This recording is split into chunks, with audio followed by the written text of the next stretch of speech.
And a good evening. Welcome to Vincent Beck Stadium for Lamar University Baseball. Cardinals, non-conference wise, taking on Prairie View A&M. I'm Harold Mann along with Jorge Gutierrez. And Jorge, the wind kind of favors some hitters today, but it's kind of chilly out there tonight. This is a cold 63. Yeah, it's a cold 63, and it's a hitter's day. One of few here at the Beck, and things are ready to get rolling. On to mound, making his first start of the year, Grayson Wright, the lefty from War Acres, Oklahoma by Seminole State College. He's pumped up the lefty he is, Jorge, because he's making his first appearance. Oh, yeah, and Grayson's a guy who's worked real hard all fall. And he's tough time battling injuries, but he's here now, and he's healthy, and he's ready to get things rolling. He's finally ready to get his first start of the season. Kellen Rogers at the plate for Prairie View A&M. The 1-1 pitch on the way. Down just a little bit for Rogers. Rogers, the left fielder out of Humble, Texas. Pitch on the way to him. Misses ball 3-1. Now this could be a little bit, adrenaline flowing there for Grayson, because he's been pumped up waiting for this night. Well, this is his opening day. It might not necessarily be everyone's first game of the season, but for him, it's opening day. And he walks him. Prairie View comes in 2-11. Here is Andrew Page, the second baseman, 265 average for Page. Batting second, the second baseman, number 15, Andrew Page. Page steps in from Belle Chase, Louisiana.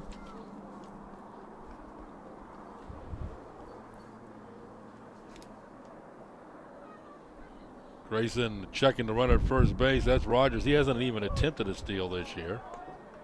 There's a called strike. Richard Guzman calling balls and strikes. Brad Williamson at first. Don Andrews at third. The umpiring crew tonight. Antoine Riggins, the head coach for Prairie View. 0-1 pitch on the way, bunted, caught in the air, chance to double him up there, going to because the runner fell down. Logan Lejeune charging in, and for the runner, Rogers, he was just caught in no man's land, tried to get back and fell down. Yeah, the thing about that play there is that wasn't necessarily the worst bunt in the world, Harold. I mean, that bunt was bunted a little bit up, but Lejeune was just crashing so hard that the ball had no chance of getting down and heads up, just looking to first immediately and getting that double play, and that right there is the best thing that Grayson could hope for. And now the base is empty with two down for Alex Martinez, the designated hitter.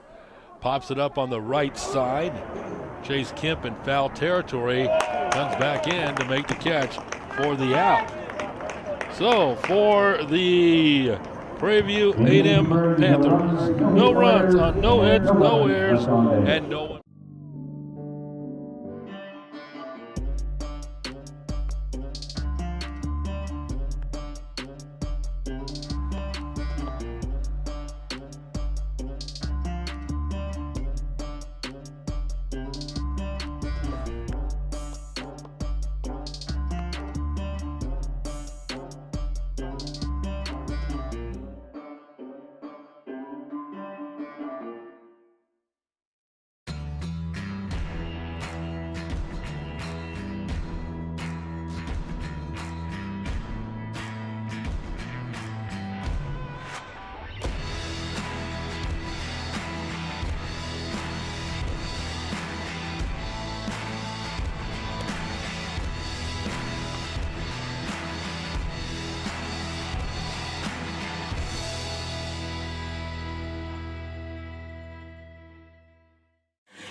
Leading off for your Cardinals, right fielder number 42, Avery George.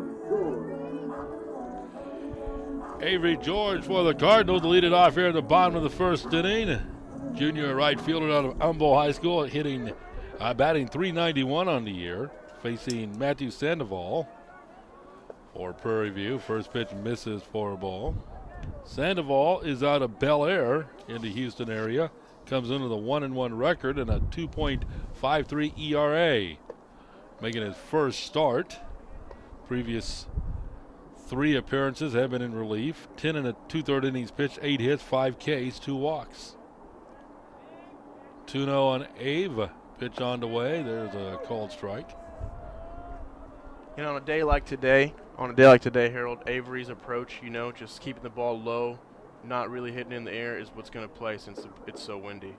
2-1 pitch pops him up. That ball's going to work its way into the grandstands. Evens up to count at 2-2. Change defensively for the Cardinals. Anthony Carrion moves from third base to catcher tonight. Logan Lejeune getting to start at third. Rhett McCall given the night off, with conference starting this weekend. 2-2 pitch on the way. There's a ground ball towards short. Trevino has it. Double clutches, and that's going to cost him. That'll be an infield hit.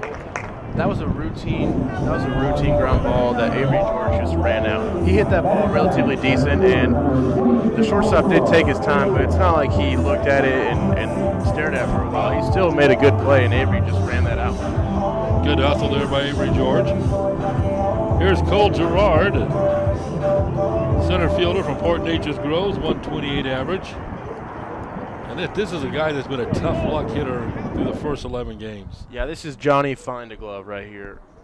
Gerard's just gonna pop him up there in foul territory, and the catcher Garcia makes the catch. But prior to that, we've seen him throughout the year, Jorge, hit the ball right at the button. Oh yeah, he's just been the guy that, and every year there's this guy. It's almost like a curse. There's always someone who just seems to barrel everything that he does, and so most of the time it doesn't even fall. And that's the price of the game that we play. Baseball is like that. Reese Duran takes the first pitch outside. Sophomore left fielder out of Jasper High School. 286, 11 RBI, 1 home run. That home run last Friday night, a grand slam against Akron. Toss to first. Avery George dives back in safely. He's 4 for 4 in his steals. And what Reese brings to the table that, from people watching at home and even people, he's not too big, but he's got a little hidden pop in those country boy jeans. Down for a ball.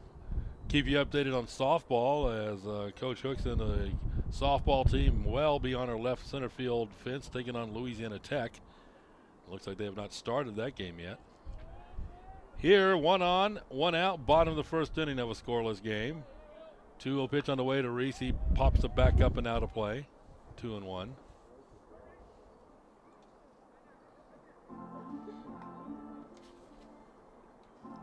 Lamar 6-5 on the season. Coming off a 3-game sweep of Akron this past weekend.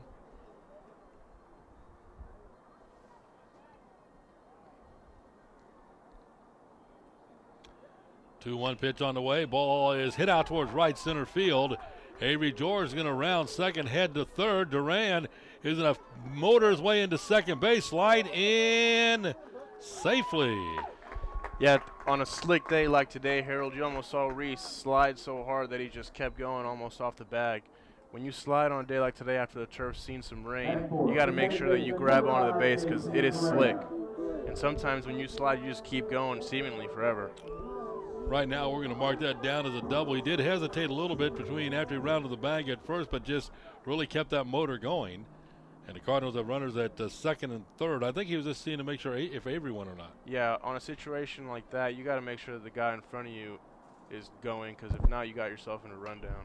First pitch fouled back and out of play by J.C. Correa. 238, 4 RBI on the year. J.C.'s another one of these guys making good contact and hitting the ball right at the players. Matter of fact, Prairie View has the infield in.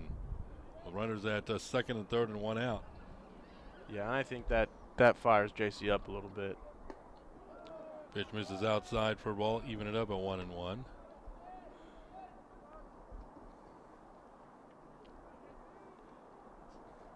Chase Kemp waits on deck.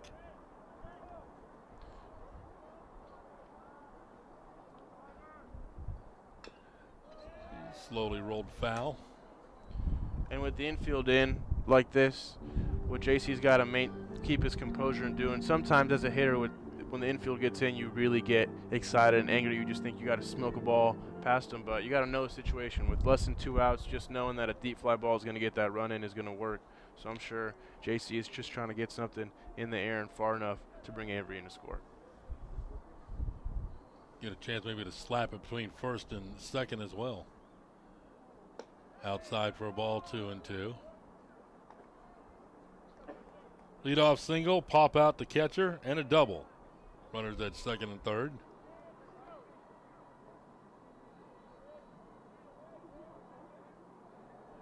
Here's the 2-2 pitch on the way, rolled on the right side. Play will be at the plate, and they're going to tag him out. Sandoval, the pitcher, hesitated a little bit, thought he was going to go to first, but his teammates told him the runner was coming down the line. That was a pretty heads-up play by the pitcher. I mean, obviously he wanted to get that at home, but all the communication, everyone on the field, including the catcher, is screaming 4-4-4, so he had enough time to spin around and make a good throw home and get Avery at the plate. Give JC a fielder's choice. Chase Kemp comes in with runners at the corners, and 2 down. First pitch, Chase is going to send it out to the air to left field. Rogers coming in, circling around, and makes the catch for the 3rd out of the inning. Well, the Cardinals had runners at second and third, and 1 out. Couldn't capitalize for Lamar. No runs on 2 hits, no errors.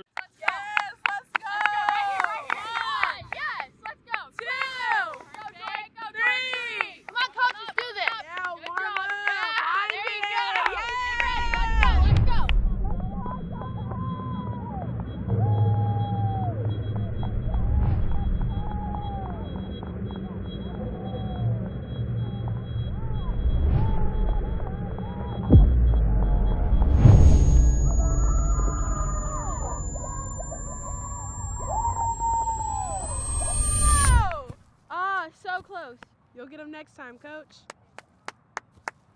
All right, 12 times the charm. Here we go. Why is he so bad at this? He's been practicing for weeks. You think they'll let him throw a volleyball?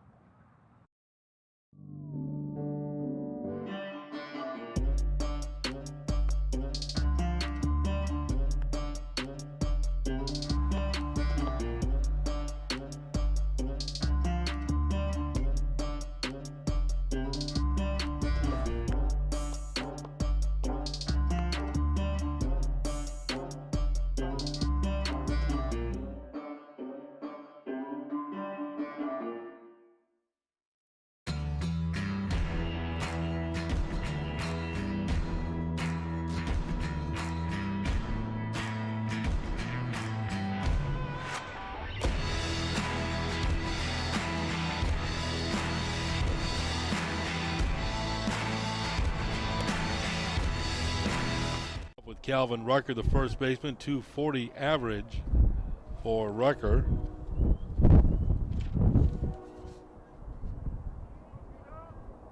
Rucker hits it out towards deep left center field, and that ball's going to be up against the fence. First pitch swinging and gets a stand-up double. That's jumping on the first pitch. Yeah, and that's just taking advantage of a first pitch strike. You know, as a hitter, you got to understand that the pitcher's trying to just throw a first pitch strike. That's why a lot of hitters have a lot of success swinging at the first pitch, because most of the time pitchers are just trying to get ahead in the count. First hit for Prairie View on a leadoff double by Calvin Rucker. That brings to the plate David Garrison. Or Garcia, excuse me. If I can read my own writing here. Come on now. I'm sorry, David. So Garcia steps in, 296 average. He does have a couple of RBIs on the year.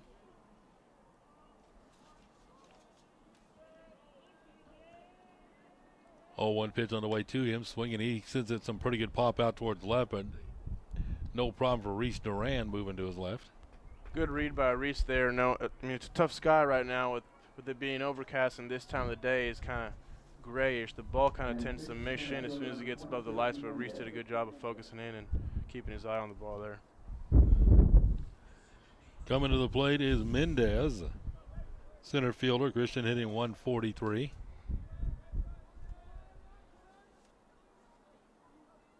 Runner at second base again is Rucker with the leadoff double. There's the ball head towards second. JC will fire on to first with the second out. Going to third is Rucker. Good job by JC, not worrying about that runner.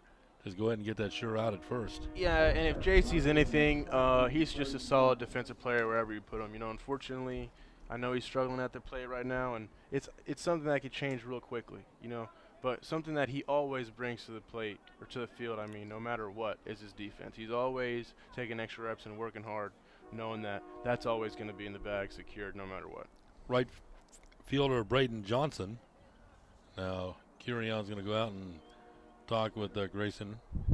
This right here is probably a mix-up with the signs, or because it's getting darker and overcast, Grayson might just be asking for night signs and getting cue to making his fingers more apparent so that he could see, because this time of night with the shadows and everything, it's not always easy for the pitcher to peek in and see the catcher's hands. Johnson steps in. First pitch swinging. I've seen it, and back in, as I say, olden days when you had the regular, dirt field, the catchers would put their hand on the chalk. Right. And now they might. Sometimes you see them put tape on their fingers. Oh yeah, and even now I've actually had some catcher buddies of mine get whiteout for their fingernails, which that's something that big leaguers do all the time. Yeah, the fingernail polish too.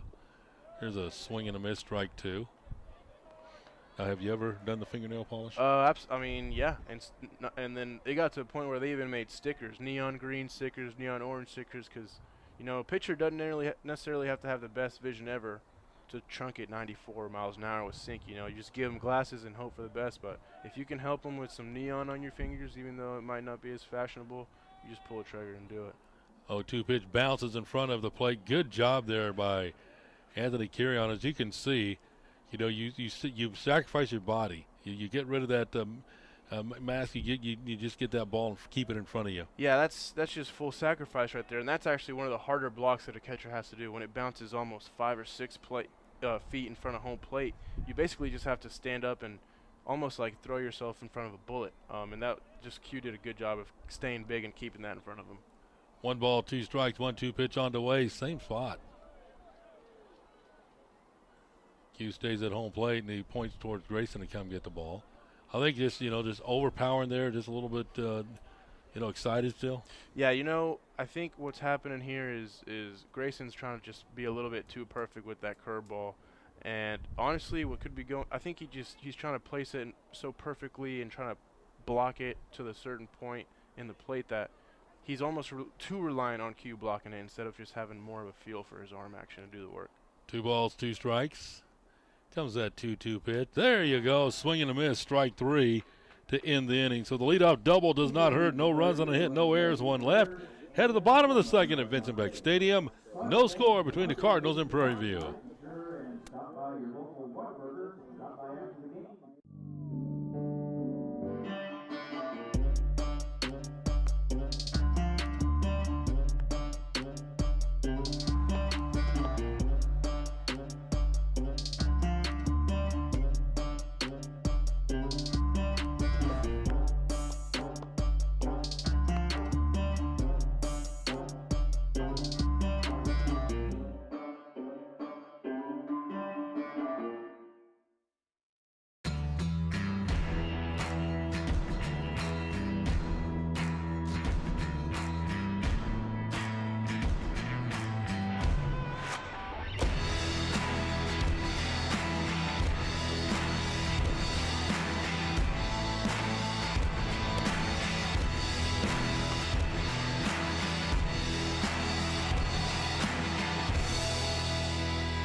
Canadian by way of Clarendon Junior College.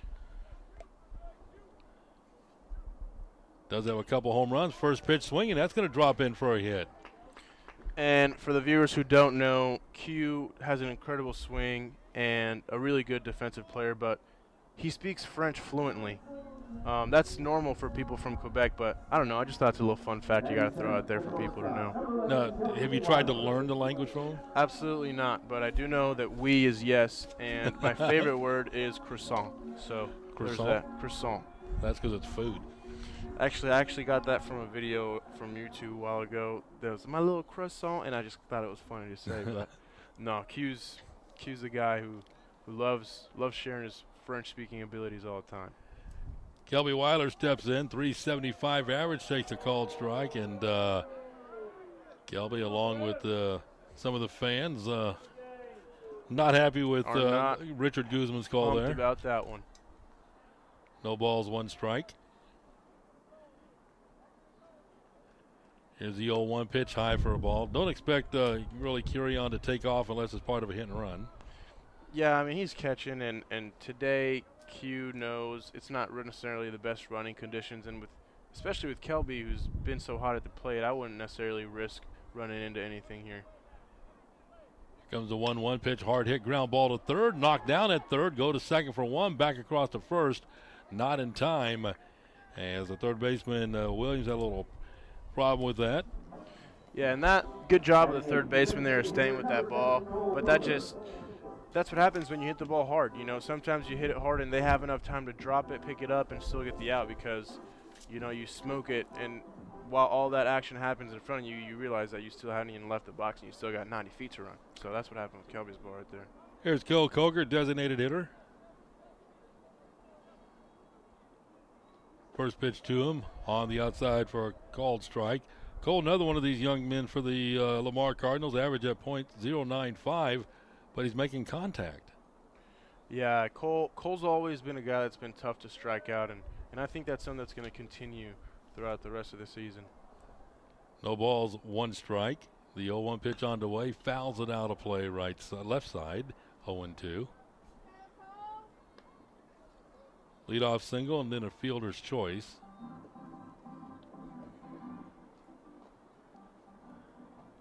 Cardinals with 3 hits on the board.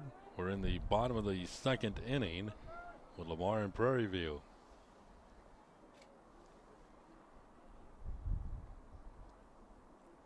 Sandoval comes in with the pitch. Misses outside for a ball. Good job there by Cole to lay off that pitch. Well, that's a tough pitch to take off because it looks good out of the pitcher's hand, but you know he knows that pitch is off, and that was a good eye by Colker right there.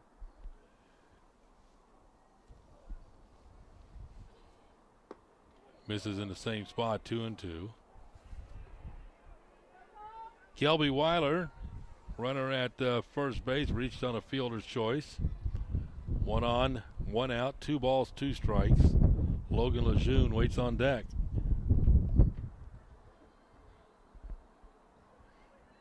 Sandoval comes in with a 2-2 pitch. That ball's going to be hit into right center field. Going to drop in for a base hit. Good base running there by Kelby because he had to hold up to make sure Page doesn't make that catch at second. Well, right, and the main rule of base running is always freeze on a line drive. And speaking of line drives, my roomie Coke there just did a great job of bell traying that slider down and in and getting down there and keeping the barrel on it long enough for it to go up the middle and find a hole. He gets the remote tonight. He does not get the remote tonight, no matter. I don't care if he goes 5 for 5 and hits the cycle twice. He is not getting the remote. Logan Lejeune playing third base, .429 average for Logan. Steps in here with an opportunity with runners at first and second with 1 out. Pitch on the way to him. He fouls it off on the right side over the first base grandstands. And the Cardinals hit the road this weekend, Friday, Saturday, Sunday in Nacogdoches. On the 10th and 11th, they're in New Orleans taking on Tulane. Then the following weekend, we're right back here. Jorge and I are with McNeese State on Friday, Saturday, and Sunday. Can't wait. No balls, 1 strike. The 0-1 pitch on the way. There's a ball hit towards short. to second for one, back across to first, not in time, and the ball's thrown away, and that will produce a Cardinal run. So the Cardinals get a run on the error.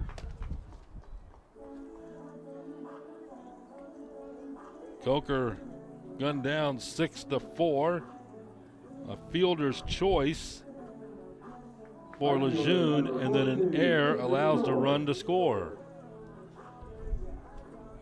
Logan did the smart thing there. He rounded the bag because the ball did hit the dugout, that mesh fence in front of the dugout, that screen, and he knew no one was covering first base, so he knew he'd be able to get back in time. Absolutely, and a chance like that, you just got to take a risk. There's a off-speed changeup dropping in for a called strike on Avery George, who reached on a single his first time up. 4 hits on the board for the Cardinals, leading 1-0.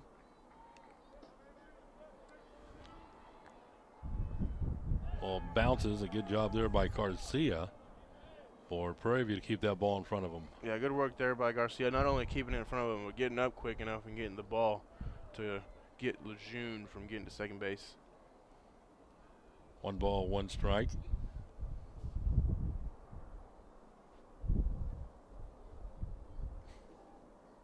Lejeune 1 for 1 in his steals in the early season.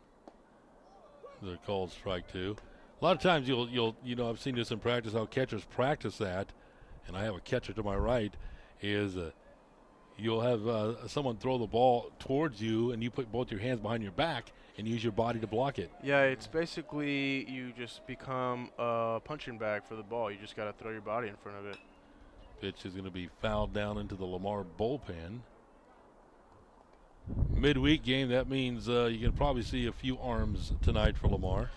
Yeah, ideally you'd probably see maybe 4 or 5 guys get some work in a perfect world. Everyone would get 1 inning of work, but, it just depends on how the game goes and in the direction that the arms are feeling, because sometimes you might have some arms that need more work than others. 1-2 pitch, bounces away, and that will get Logan to second. 2 balls, 2 strikes.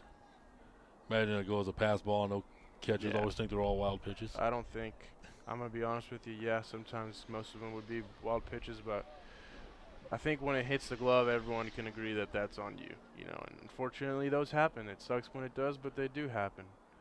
2 balls, 2 strikes, 1 on, 2 outs.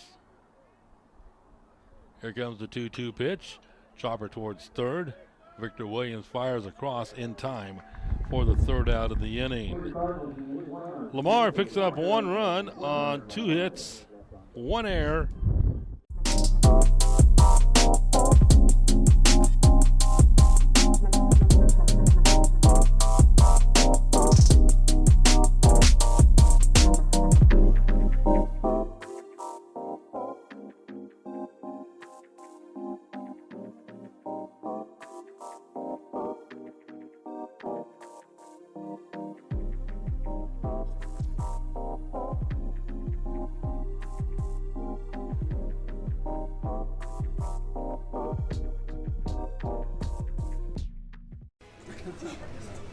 Thank you very much. I'm very excited to be here. It's my first full day on campus, and it's been a whirlwind of a day, but a great day indeed. I am so excited to be part of the Cardinal family, and I'm very much looking forward to getting around, meeting everyone, and talking a little bit, and hope to see you all out this coming fall. But thank you once again. Thank you, Marco, especially for giving me this opportunity, and again, could not be more excited to be part of the Lamar family.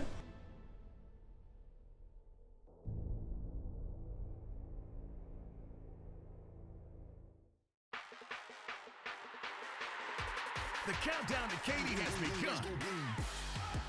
The Southland Conference Basketball Tournament at the Merrill Center in Katy, Texas.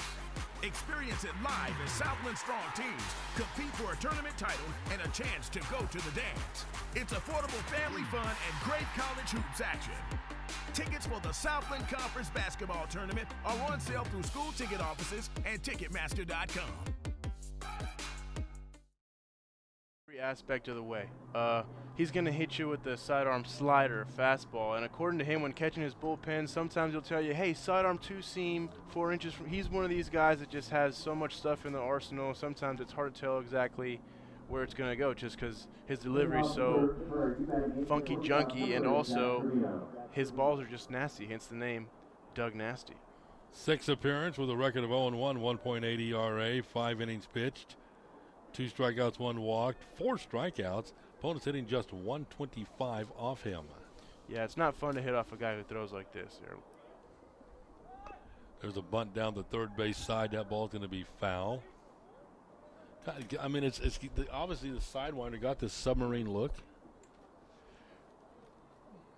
Yeah, but you got to understand that Doug's a submariner, and he's got all that intimidating beard facial hair going on, so you got to add that to the equation. Then it's even harder to hit off a guy like that. Plus, he's got the crazy eyes, so if you put all that together, it's not fun to be up the plate. Crazy eyes. Crazy eyes for sure from Dougie. Trevino, 125 average. The shortstop. He is out of Plano, Texas. No balls, 2 strikes. 8, 9, and 1 in the batting order. Douglas Palmer ready to come in with the pitch. The 0-2 pitch on the way. Misses outside for a ball, 1-2. Not a bad 0-2 pitch. And, you know, we've talked about this in the past where the perception for our viewers out there is to always throw strikes, but not necessarily with an 0-2 count. Yeah, sometimes when as a pitcher is that ahead of the count, you got to sometimes throw what's called a waste pitch to see if the hitter's just going to chase at something. There's a ball sent out to right field. Avery George over a couple steps makes the catch for out number 1.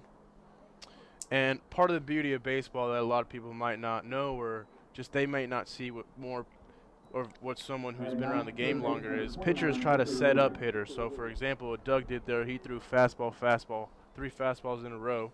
So that got the hitter's timing all wind up for the fastball. And that last pitch that he softly hit to right field was a slider. And what happened was the hitter got all geared up early, and then when he got fooled by the timing, he just slowed his bat down, hence soft fly ball to right field. Here is Victor Williams making his first official at-bat. Matter of fact, this is his first at-bat. He's played in a couple games, but he does not have an official at-bat. No balls, 1 strike on the third baseman.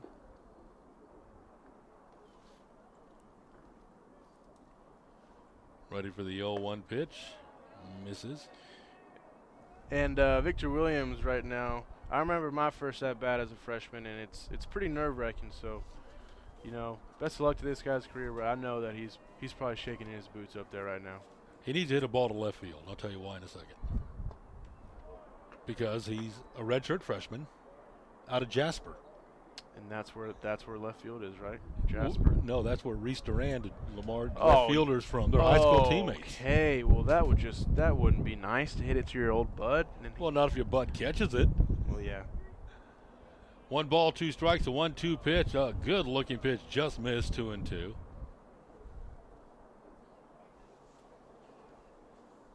Top of the batting order, Kellen Rogers, who walked to start the ball game, waits on deck. The 2-2 pitch on the way, swing and a miss, strike 3. Second strikeout for Cardinal pitching. Papita manito stun right there from Doug, and that's just that sidearm slider that looks like it's going to hit you right in the rib if you're a right-handed hitter, and then all of a sudden it boomerangs to the right side of the plate, and you just sometimes got to look silly just trying to swing it, and I get it, man. Those sliders from Doug, they're nasty. Kellen Rogers, again the left fielder, started the ball game off by walking. Was doubled off on a sac attempt. Takes the first pitch for a called strike. Doug's one of those guys, as soon as he gets the baseball back from the catcher, he's ready to go to work.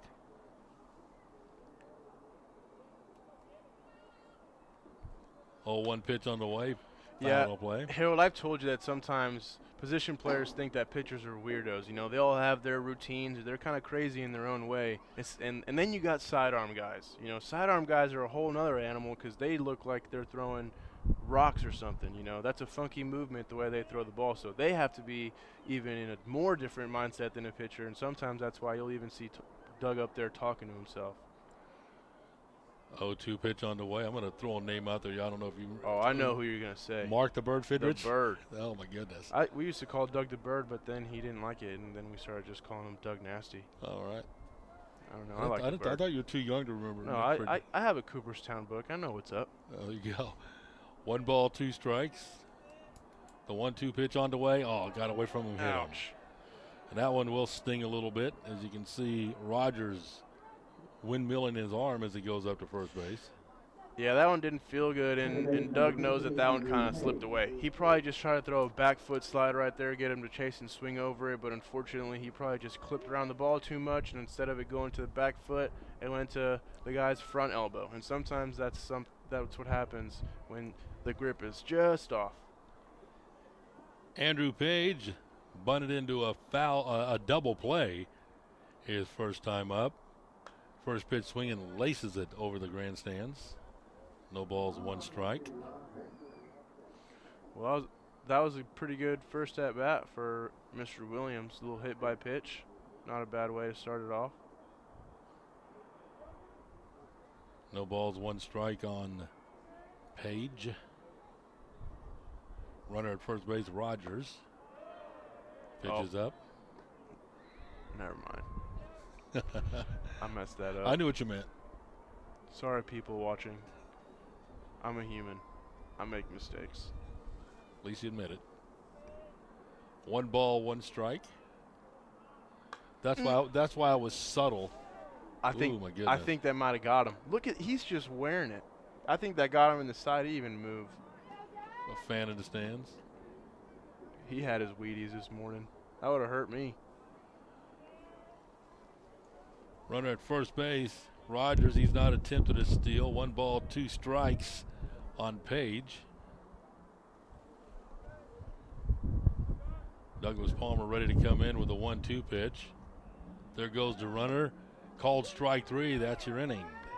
Got 2 strikeouts in the inning with a hit batter and a flyout. No runs, no hits, no errors, and 1 left. Head to the bottom of the 3rd at Vincent Beck.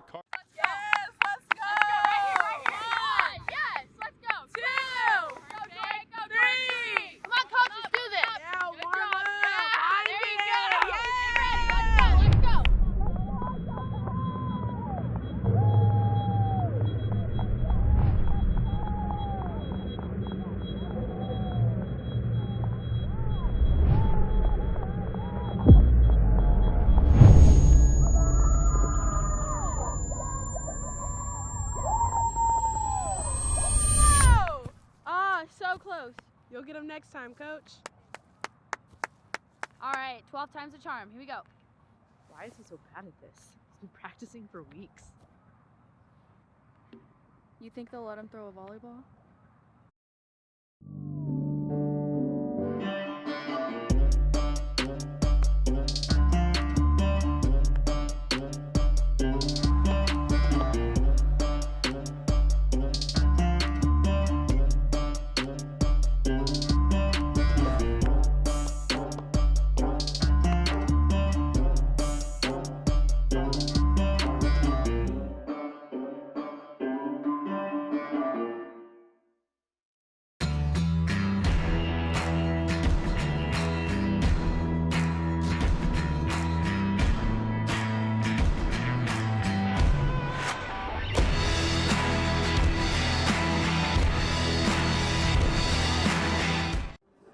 Head to the bottom half of the 3rd inning here at Vincent Beck Stadium. 1-0 Lamar.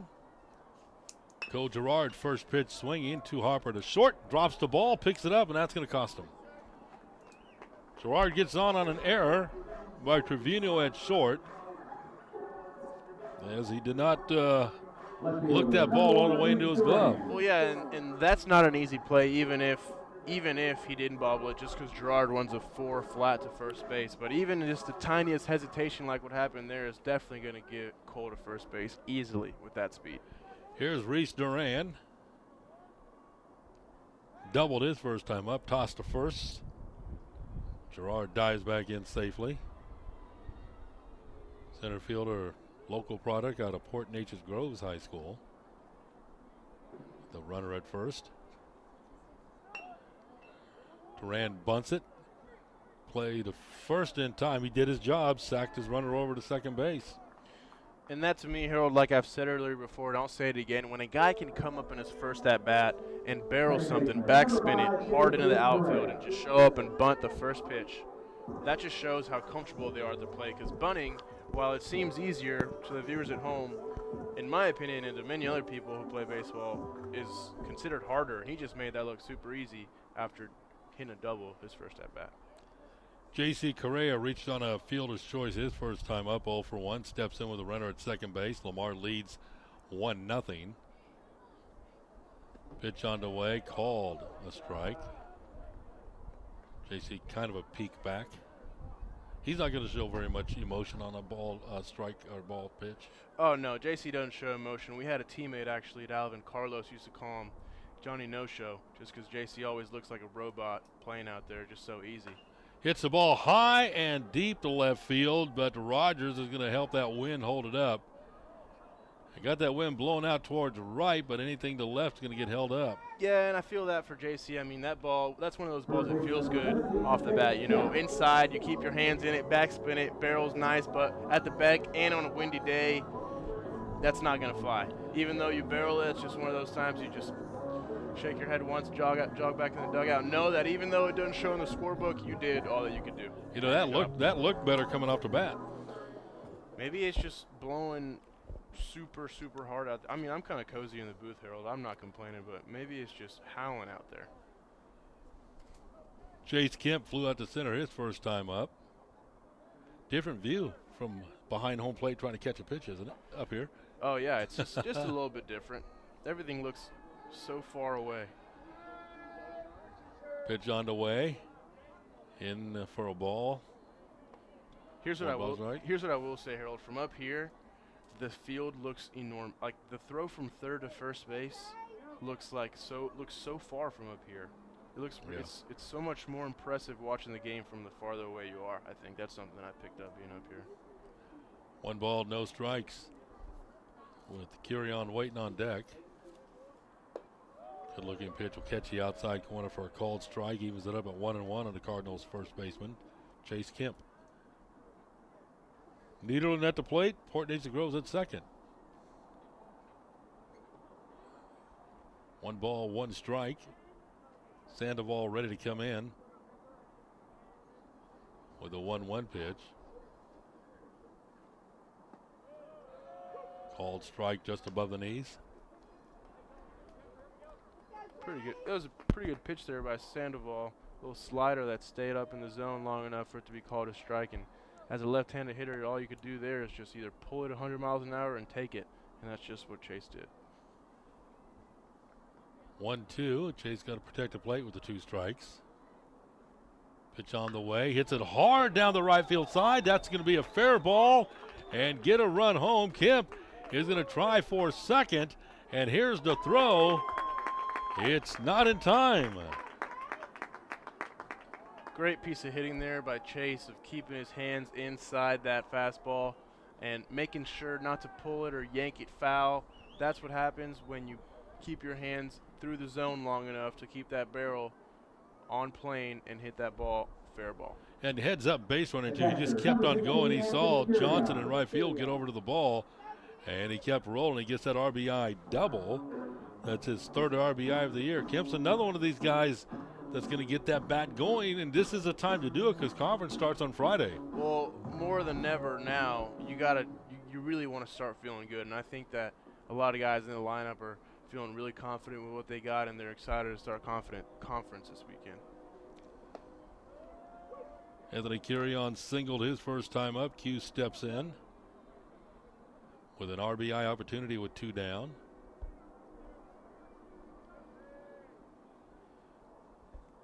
Kelby Weiler waits on deck. He'll bat if Kirion could extend the inning. The 0-1 pitch on the way, fouled back to the screen. It's 0-2.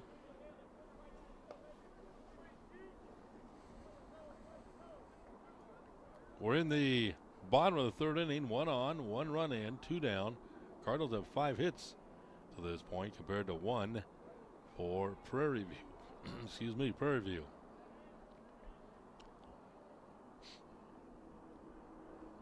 Sandoval's 0-2 pitch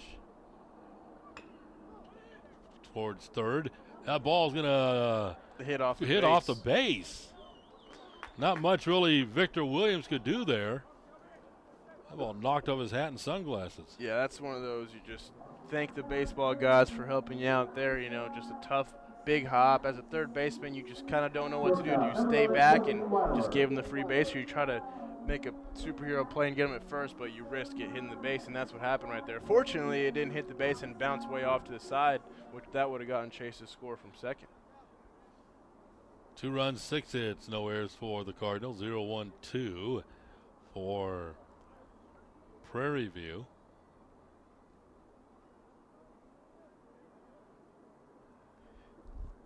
Weiler steps in, first pitch, Kelby.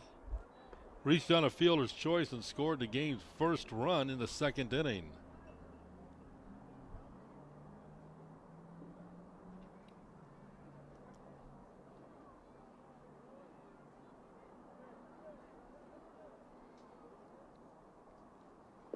Swing and a miss for a strike, 1-1.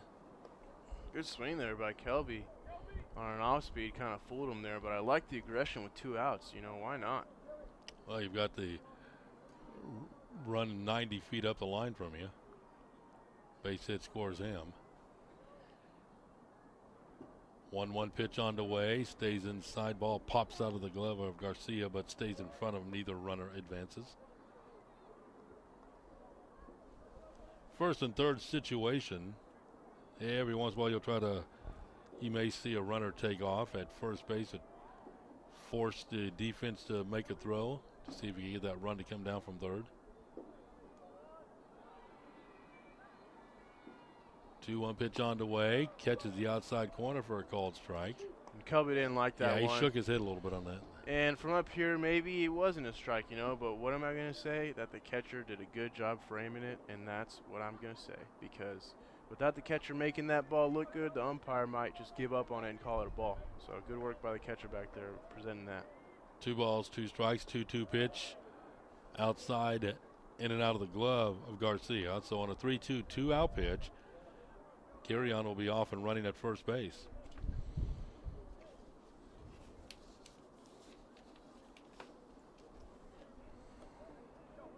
So a head start for the runner at first on a 3-2 2-out pitch. Runners at first and third. There he goes. Pitch on the way. Ground ball towards short. Fielded. Fired across in time for the putout. Cardinals pick up 1 run on 2 hits, 1 error, and 2 left. Through 3.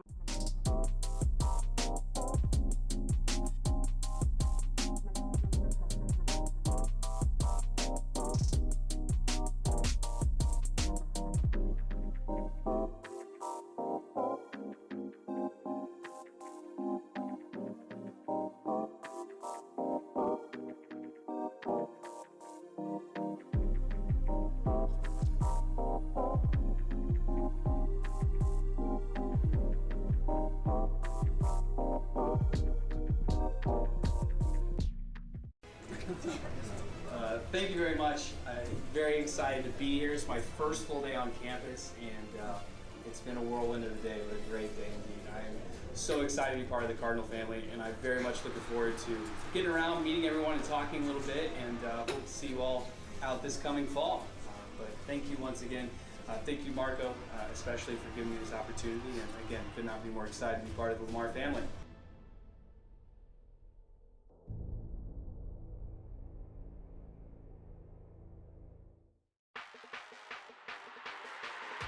The countdown to Katy has begun.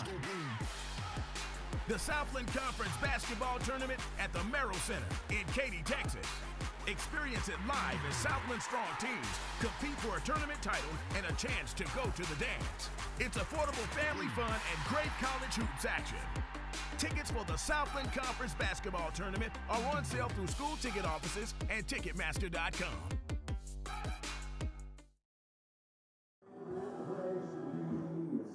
Off the 4th inning for Prairie View, designated hitter number 12, Alex Martinez.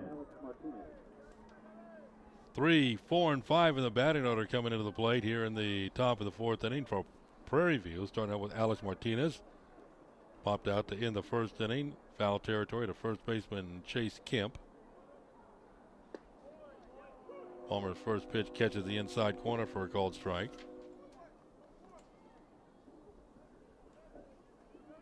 Rucker and Garcia to follow.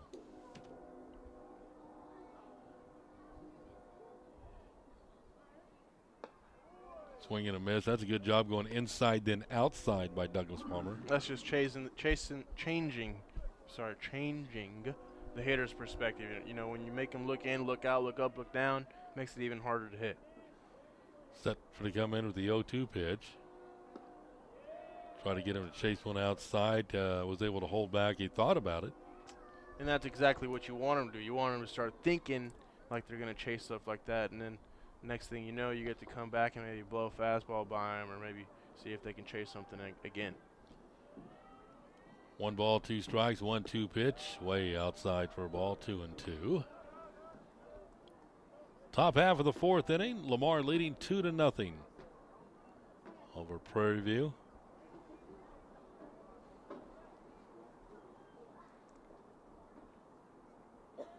2-2 pitch, swing and a miss, strike 3. Good way to start the 4th.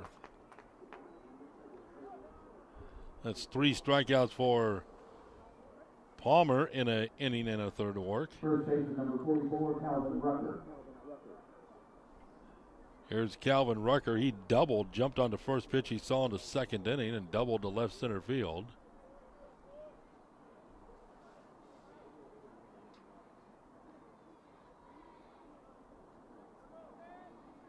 Palmer comes in with the pitcher. It's a swing and a miss. What's interesting about Tuesday games like this, when you're an offensive lineup, what's tough is that It's usually Wednesday, by the way. Wednesday. God, I'm just not on it today. When you I had to think about it for a second. it's Tuesday night game. You always feel midweek games. Right. Well, on a midweek game like today, Wednesday, as I said earlier. Yes, sir. No, you're gonna see a lot of arms, and what sucks about that as a hitter is that means that you can't see the same guy twice. And when you see a guy more than once, usually your average goes up. Seeing a lot of guys makes it a little harder. Pitch fouled right back over the top of us. If you'd have stood on my shoulders, you might have got that one. Yeah, I would have jumped with this sick-ass ACL injury, gotten, I don't know, 2, maybe 3 millimeters off the ground. Who would have thought? So it was fun watching you walk up the bleachers, by the way. That was really hard. I had to focus. It's slippery, with this rain. I got to take 3, maybe 4 seconds per step. So it took me about 15 minutes to get up here. It was not fun. 1 ball, 2 strikes. Here comes the 1-2 pitch. Misses a little bit for a ball, 2-2. Nobody on, 1 down here in the 4th.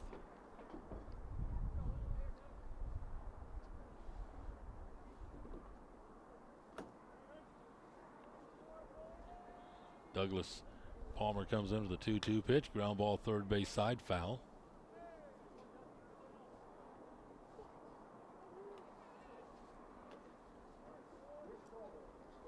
Two runs, 6 hits, no errors for Lamar. 0-1-2 for Prairie View. Nobody on, 1 out, top of the 4th.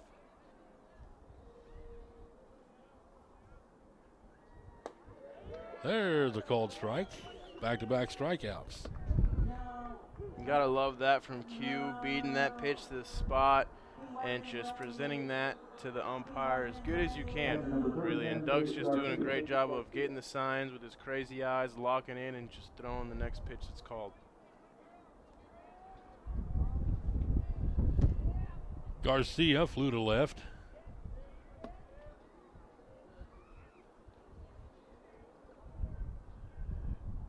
First pitch to him, fouled back to the screen.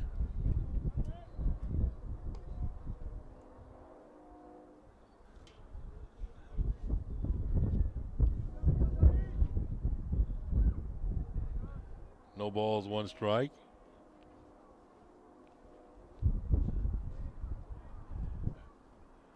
Palmer's pitch on the way, misses outside.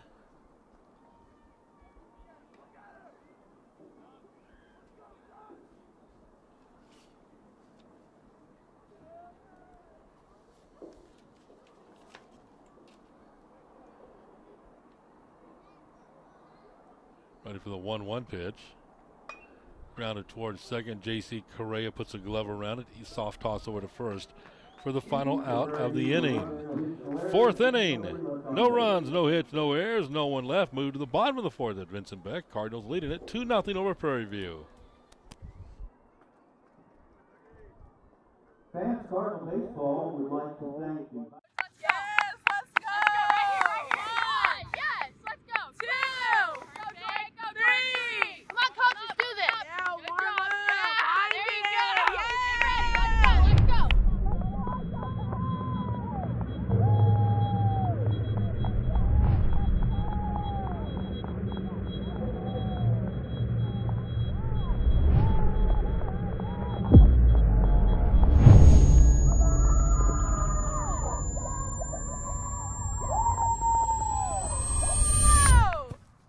So close.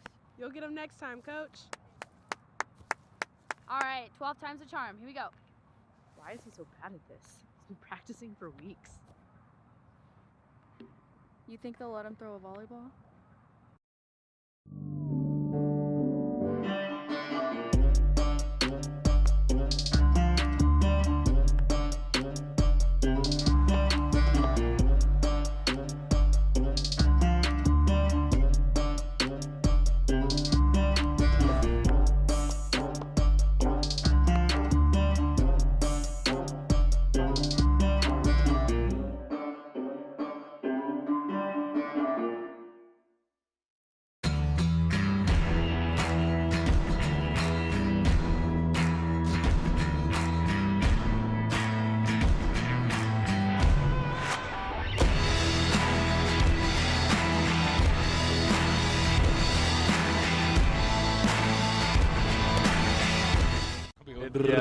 Then you'll be stuck there all game, and no one wants to hear that. Especially from me. Cole Coker, designated hitter, singled his first time up. Sends the ball out towards left field. Rogers giving chase, and a winner hold it up for him for out number 1. 1 pitch, 1 out here in the fourth inning. Pulled up to the ballpark, and I saw those flags the way they were blowing to right field, and I thought it could be a good day for lefties. I think it's a good day for lefties who don't like hitting it opposite field as much as Mr. Hollywood roommate Cole Coker over there, but he likes hitting it oppo. Unfortunately, today is just not the day to do so, buddy. I'm sorry. Pitch is called strike to Logan Lejeune. Reached on a fielder's choice his first time up.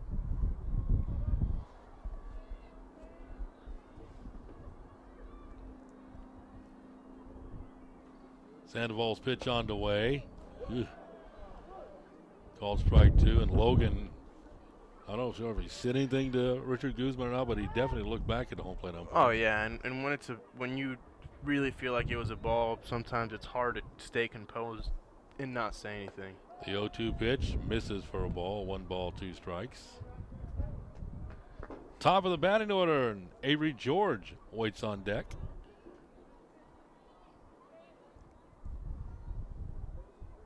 We do have lefty action in the Cardinals bullpen.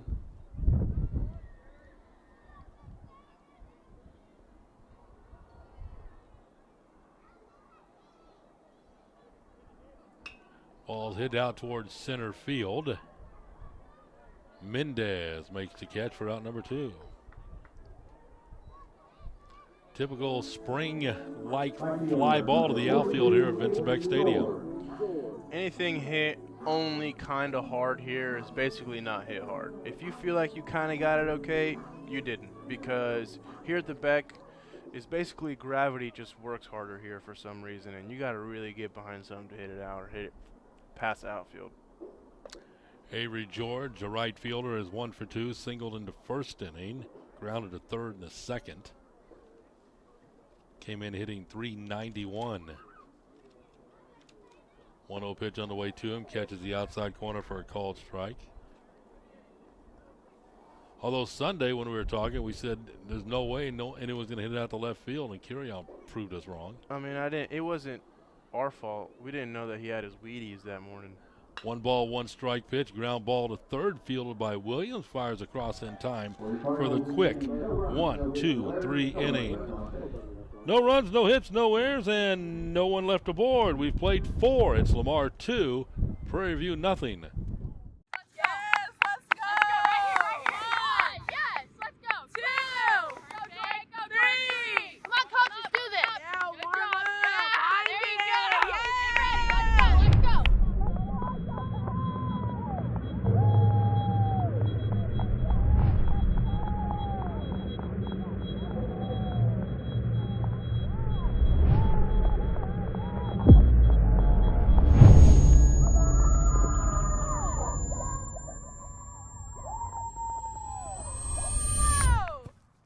So close. You'll get them next time, coach. All right, 12 times the charm. Here we go. Why is he so bad at this? He's been practicing for weeks. You think they'll let him throw a volleyball?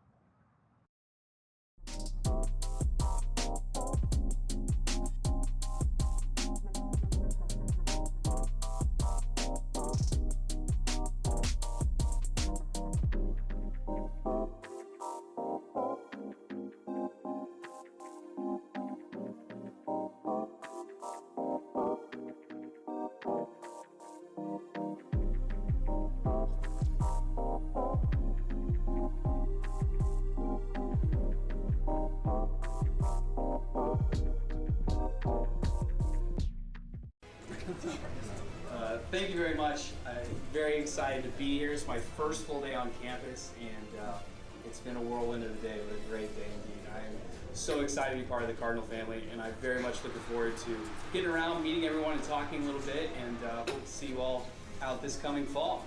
But thank you once again. Thank you, Marco, especially for giving me this opportunity, and again, could not be more excited to be part of the Lamar family.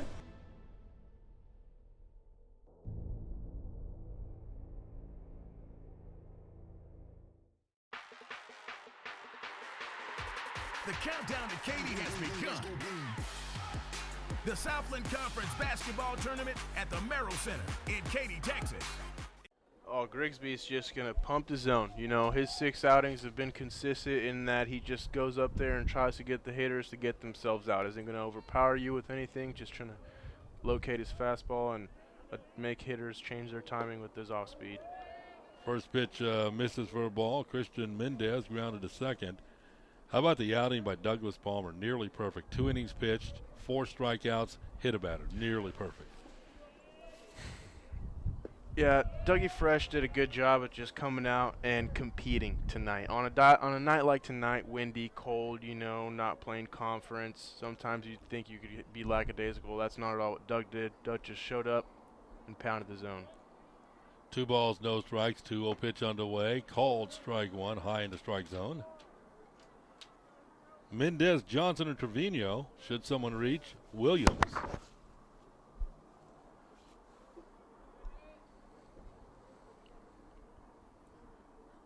Grisby checks in to carry on for the sign. Comes in with the 2-1 pitch. Way upstairs for a ball, 3-1.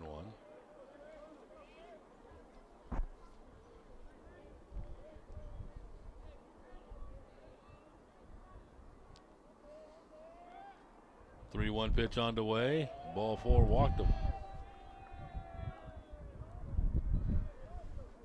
Second walk given up by Cardinal pitching tonight to go along with 1 hit batter. The only hit that Prairie View has was a leadoff double by Rucker into second. That was first pitch swinging. Well, way to jinx it, Harold. Hey, the hit's already been given up, so Here comes another one. You can't jinx the no-hitter. Bunts it down to third base side. Lejeune fires on to first in time for the putout. Good job on both ends. Good job by Johnson getting the sack bunt down. And Logan Lejeune, all in one move, comes up, scoops it up, and fires on to first. Yeah, Johnson actually made a really good bunt. That's one of those bunts that's in between the pitcher and the third baseman. And a lot of times what you see happen is you got it, no, I got it, miscommunication. But Lejeune did a good job of calling Grigsby off there and making the play. Runner at second base, 1 out. Here is Trevino. He flew to right his first time up.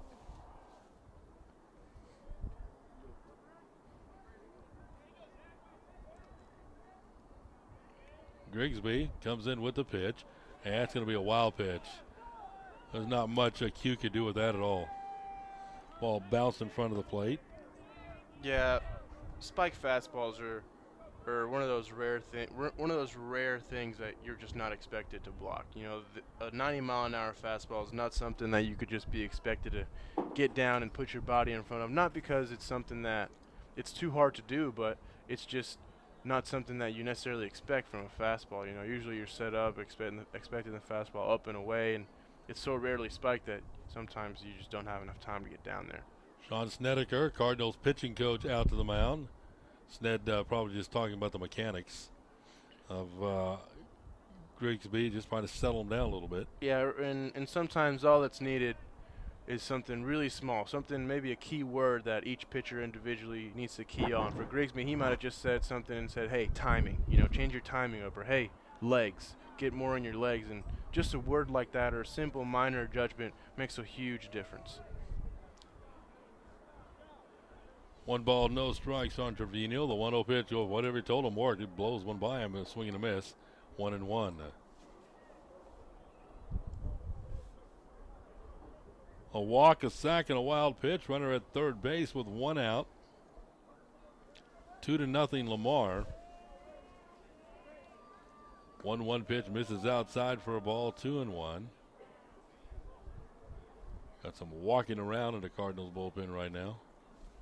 Looks like someone's going to start loosening up. 2 balls, 1 strike, 2-1 pitch, popped up and out of play, first base side. Evens up that count at 2-2.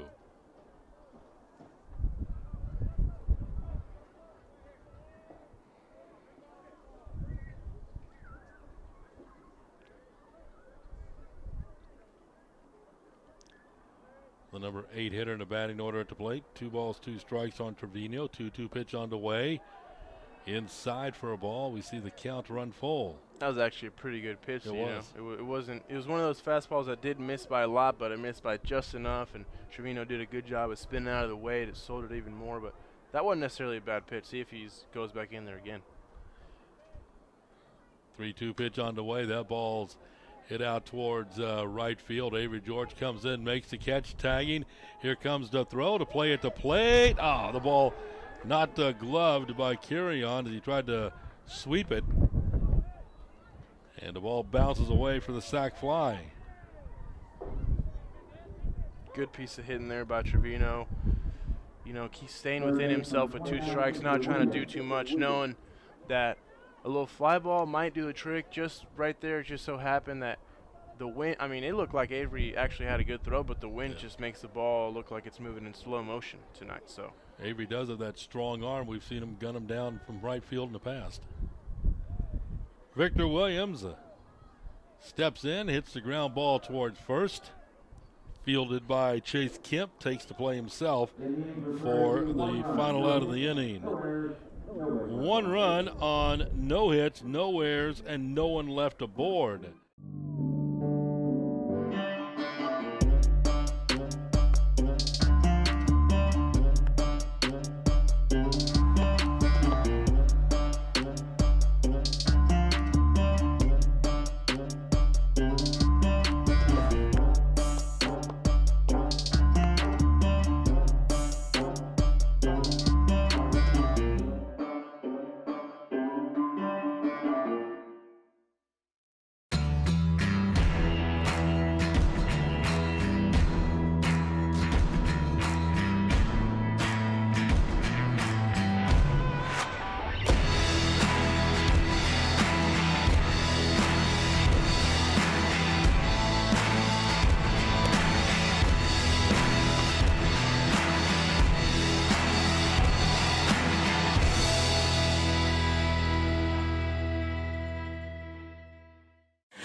With the bottom of the 5th inning, Harold Manahori Gutierrez with you here at Vincent Beck Stadium.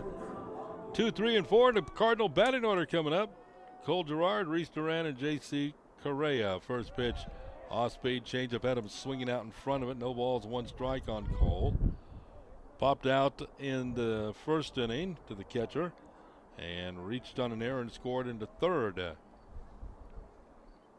0-1 pitch on the way to him. It comes up short. Still nobody working in the Prairie View bullpen. They don't have anybody down there. Sandoval working into the 5th inning. Coming into today, in 3 previous appearances, he had thrown 10 innings, 10 2/3. So obviously, looks like this is, to this point, is his longest outing of the year. Well, he's looking all right up there. You know, he doesn't look like he's struggling with anything. It is only the 5th inning, so we'll see how much longer they keep the leash on him for. There's the ball laced out into right center field. Let's see if Cole's going to turn on to Jets. Try for 2. He is, and he'll get in there with a double. And that right there was a great piece of hitting by Cole Girard. Got fooled by that same changeup earlier in the count. Saw it again, made the adjustment. Stayed in his legs, kept the barrel through the zone, and a beautiful backspun line drive that got him a double. And seeing him run like that is actually awesome because for the people that didn't know, Cole actually had hip surgery in, I believe, September, and he moved like you wouldn't even know if you were watching that. And that's kind of by that first weekend series against Rhode Island, we made 2 back-to-back diving catches. Yeah, sacrificing the body. Yeah, he just doesn't care about anything. He'll run into a wall. Reese Duran bunts it in front of the mound. He'll get that sack. And move the runner over to 3rd base. 2nd consecutive sack bunt for Reese Duran. And you always got to tip your cap, and you got to feel good as a team knowing you got a guy and a mindset as a team that you can just go up there and just sacrifice yourself like that and put Girard in a situation where JC can just hit a little bloop over the shortstop and get him an RBI. And I don't know if you guys like this about JC, but this man loves his RBIs. And he has an opportunity right here. JC 0 for 2, reached on a fielder's choice and flew to left. The infield comes in a 2-1 game. First pitch low and away for a ball. I know Cardinals take any run they can get, on a wild pitch or whatever. JC would rather have the ribby. Yeah, obviously, as a hitter, you want to do whatever you can. But given an opportunity to drive a run in and barrel a ball and get a double, I mean, why would you not choose that, 1 ball, no strikes, 1-0 pitch on the way, down for a ball, 2-0. With Chase Kemp waiting on deck. And JC is really looking to hit some here because he knows with a 3-0 count he's probably going to get given the take sign. So don't be surprised if JC takes a big swing at a strike right here. 2-0 pitch on the way. Now it is 3-0. 3-0, take. Almost an unwritten rule in baseball unless you're Barry Bonds or you just are having a great day and feel like you can just take a 3-0 hack. Or if you're J.C. Correa. Doubt it right here. We'll see, though. 3-0 pitch on the way, swinging, 3-1. Snap!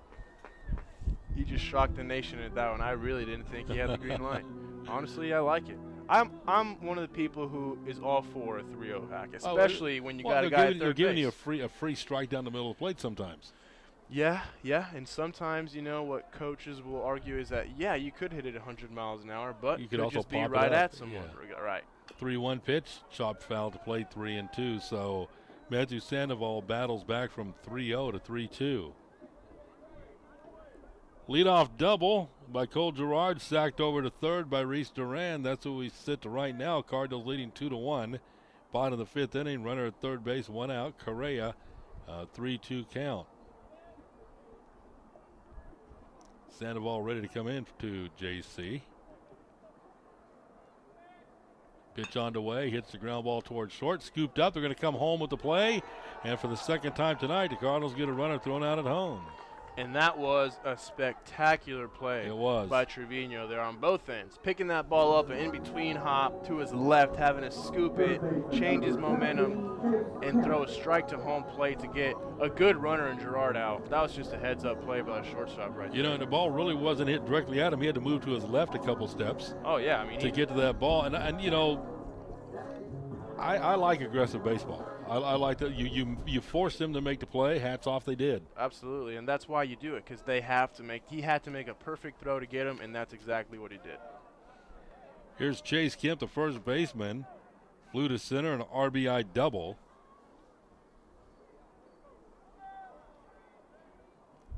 One ball, no strikes. Cardinals lead 2-1.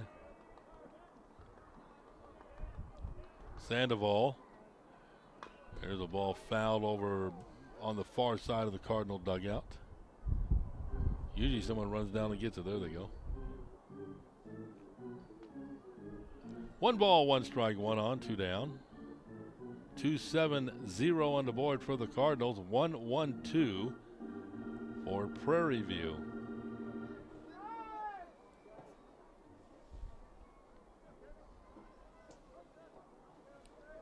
Runner at first with 2 down.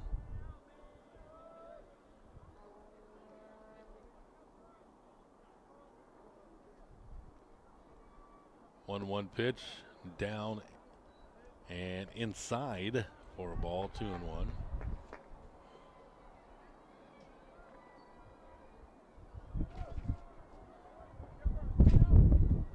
Scott Hatton coaching at third. Hunter Doucette at first. Pitching coach Sean Snedeker and head coach Will Davis in the dugout for the Cardinals.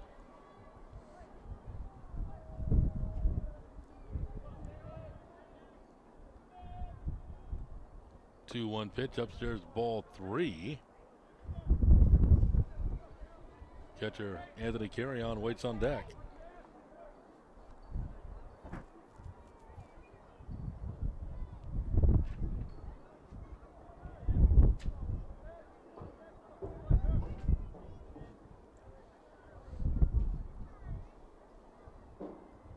Ball hit towards deep second, and a throw to first base. Nobody there, and the runner will go to third. That's going to be a hit and an error to advance the runner. And that was a really tough play with the first baseman getting off the bag, leaving his feet, trying to dive there, and seemingly nobody covering first. I mean, the second baseman did all he could and just try to float it over first, but the first baseman and the pitcher had one of those, who you, me, and then they couldn't communicate enough, and the ball got past him right there. So give Chase Kemp a single, a throwing error to get Correa to third. And here's Anthony Carrion. He's 2 for 2. Looking for the perfect evening. And the base hit here will give the Cardinals a run.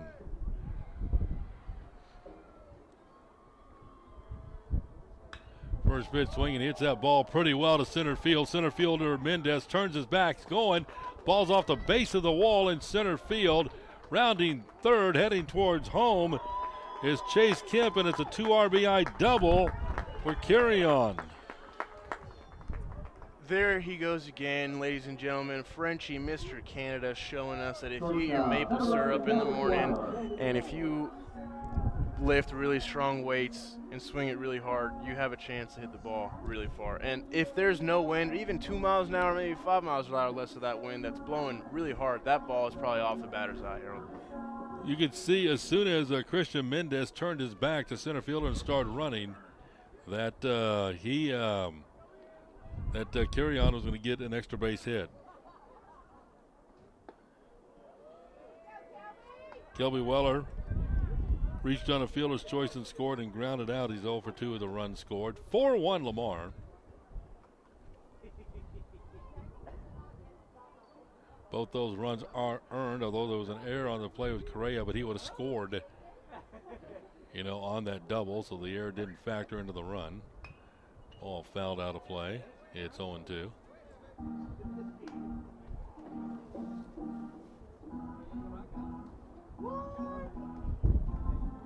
Two runs in the inning on 3 hits. A couple of doubles.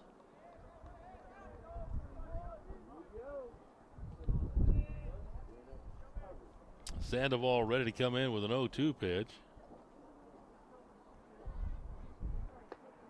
Called strike 3 on the outside corner. Good pitch there by Sandoval to get the strikeout to end the inning. 2 runs for the Cardinals, 3 hits, 1 error, and 1 left. through 5 at Vincent Beck. It's Lamar 4, Prairie View 1.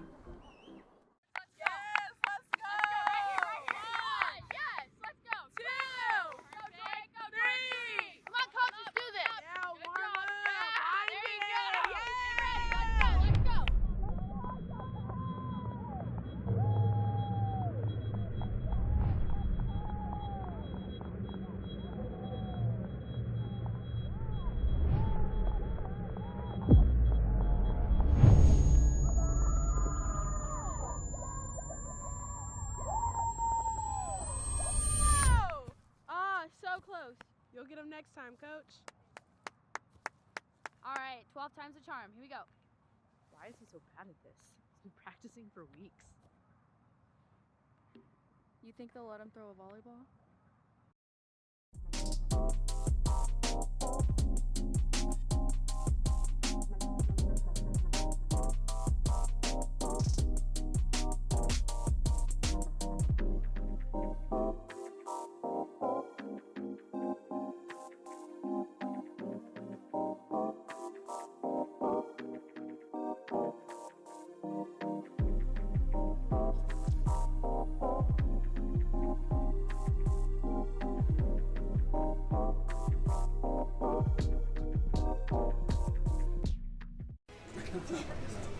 Thank you very much. I'm very excited to be here. It's my first full day on campus, and it's been a whirlwind of a day, but a great day indeed. I am so excited to be part of the Cardinal family, and I'm very much looking forward to getting around, meeting everyone, and talking a little bit, and hope to see you all out this coming fall. But thank you once again. Thank you, Marco, especially for giving me this opportunity, and again, could not be more excited to be part of the Lamar family.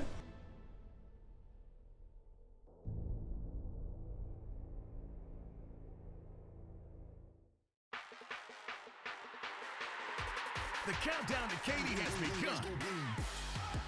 The Southland Conference basketball tournament at the Merrill Center in Katy, Texas. Experience it live as Southland strong teams compete for a tournament title and a chance to go to the dance. It's affordable family fun and great college hoops action. Tickets for the Southland Conference basketball tournament are on sale through school ticket offices and Ticketmaster.com.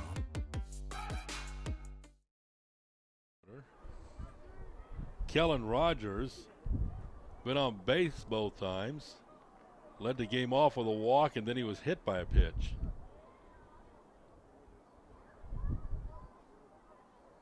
First pitch called strike one, so he's been on base twice but does not have an official at bat.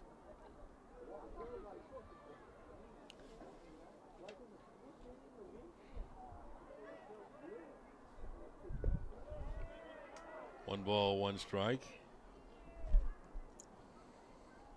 It's getting chilly out here. Getting a little bit cold.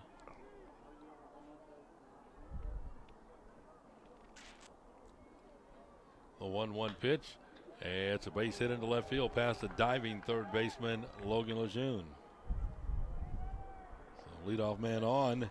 And the leadoff man, Kellen Rogers, he does his job. He's been on base all 3 times. And Rogers there does a good job of staying locked in. You know, sometimes when you go up and your first couple of bats are getting walked and you don't even get to swing the bat once, it's easy to just get in that habit of being patient and not really swinging. But he shows up ready to go, stir that bat after not swinging it at all and finding a good pitch and hitting it hard.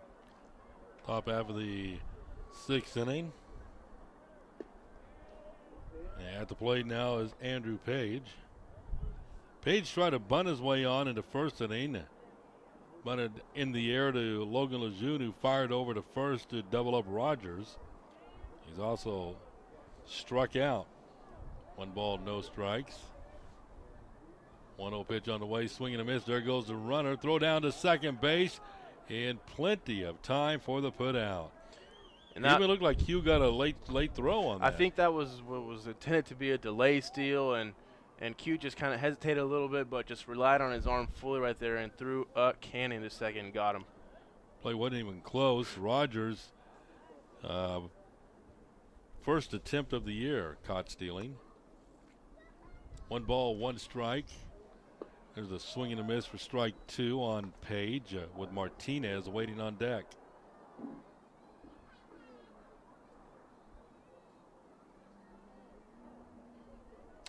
Max comes in with the pitch, misses for a ball, 2-2.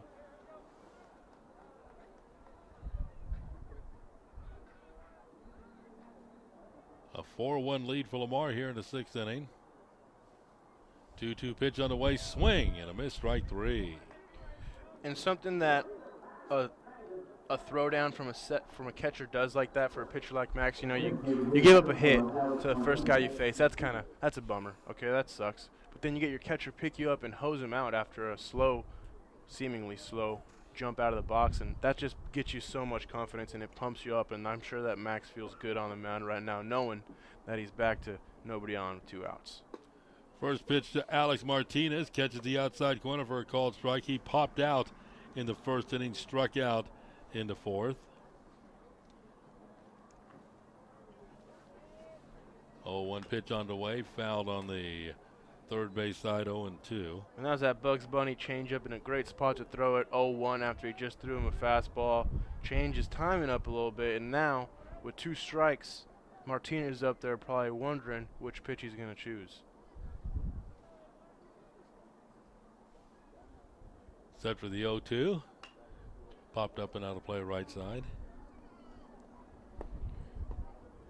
And there's that curveball. Max doing something that he does a great job of right there, continuously just making the hitter guess and think about what's coming, knowing that he's able to throw 3 to 4 pitches for a strike on any given occasion. Set to come in with the 0-2 on the way. Ball hit towards short and caught by Kelby Weiler, moving to his left for the final out of the inning. No runs on a hit, no errors, and no one left. Head to the bottom of the 6th inning at Vincent Beck. Cardinals lead it 4-1.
Tracy Warren will play second base out of Stratford High School in Houston. He actually pinch hit, and they didn't indicate up to the press box for Page for that second out of the inning. 8-9-1 in the batting order coming up for the Cardinals here in the bottom of the 6th inning. Starting off with Cole Coker, singled and flew out.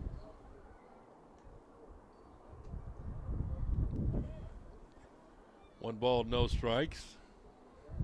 1-0 pitch on the way, headed towards the bag behind second, fielded at short, who was playing him up the middle, Trevino was, and they throw him out. That's a bad feeling, folks. As a hitter, when you piece a ball up and you hit it up the middle, thinkingly, oh, there's no way there's going to be anybody up there, and they had him shifted. Unfortunately, the shortstop was there to make a play, but Cole's not happy about that one because he hit that ball well, just right at someone.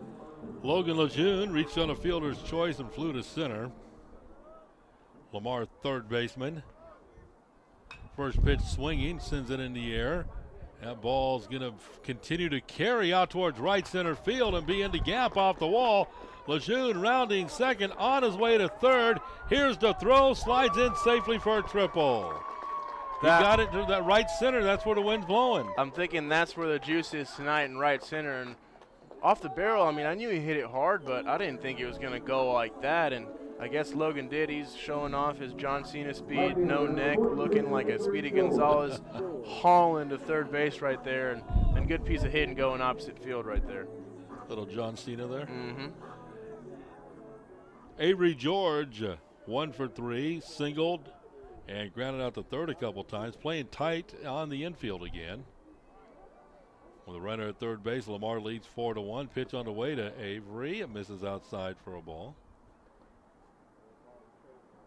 3-year starter for Lamar, junior out of Humble High School. Also an artist on Spotify with several views. Pretty good. 1-0 pitch on the way, misses inside, so he can draw a little bit. Oh my God! Spotify is a music app, Harold. Oh, you said Spotify. I'm sorry. Come I on. wasn't even paying attention. Sheesh. No, yeah, he's actually got I just a heard good artist. voice. So for everyone singing at home, please bother Avery and tell him to sing for you because he really loves when you do that. Pitch comes in, misses. Well, we're supposed to eventually be able to, as the season moves along, do some chit-chatting with players in the dugout. We might try to get him to do that on the air sometime. That would be a dream come true, and I haven't even had that dream yet, Harold. That would be perfect. 3 balls, no strikes on Avery.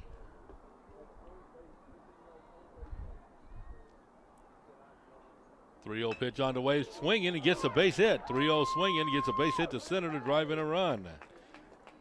And that green lighted him. That was a green light. I was about to say, I bet Avery got a green light because sometimes when you have a good relationship with the manager, it goes to show how mature and cool Coach Davis is. I know Avery likes hitting with 3 balls, and he told me that he was going to try and see if he can get Coach Davis to start getting a green light with 3 balls, no strikes, and it paid off perfectly right there. That just goes to show that Coach Davis has a lot of trust in his players, and it paid off right there. 10th RBI of the year for Avery George. First pitch to Cole Gerard, misses for a ball. Popped out to the catcher, reached on an air and scored, doubled.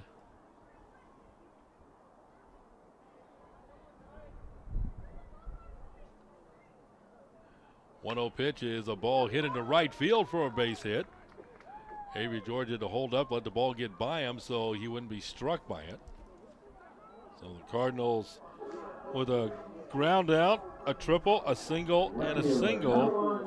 Still nothing happening in the Prairie View bullpen, but we are going to get a visit to the mound. A dozen hits on the board for the Cardinals in a 5-1 game. Gotta love to see when the bats are coming alive, Harold. It's a good feeling knowing that the guy in front of you and the guy behind you are doing their job, and the locker room, or the dugout, I should say, is probably feeling loose right now. People are swinging the bat well, and it's always nice to know that balls are finding holes out there. Conference breaks up. Matthew Sandoval working into the 6th inning for Prairie View. Again, 3 previous outings for Sandoval, 1-1 record with 10 2/3 innings tossed. Reese Duran been very productive tonight for the Cardinals, a double and then 2 sack bunts. I don't think he's going to bunt here, Harold. Not with 1 out. And he's going to hit a hard ball right at first, and they're going to throw it into left field. And the Cardinals will get a run. And runners at 2nd and 3rd. That's going to be an error on first baseman Calvin Rucker. You give Duran credited for a fielder's choice. And that's one of those that in the scorebook it might not look like a hit, but man, from up here, he sure hit that ball solid. I wouldn't be surprised if that ball said it was 97, 98 mile an hour off the bat. And for those of you at home who don't know, that means that ball was hit really hard. And obviously the first baseman was kind of shocked when he got it. Yeah, Rucker made the play, but once he made the play, he's got to make that throw. And which he didn't do it. He threw it into left field.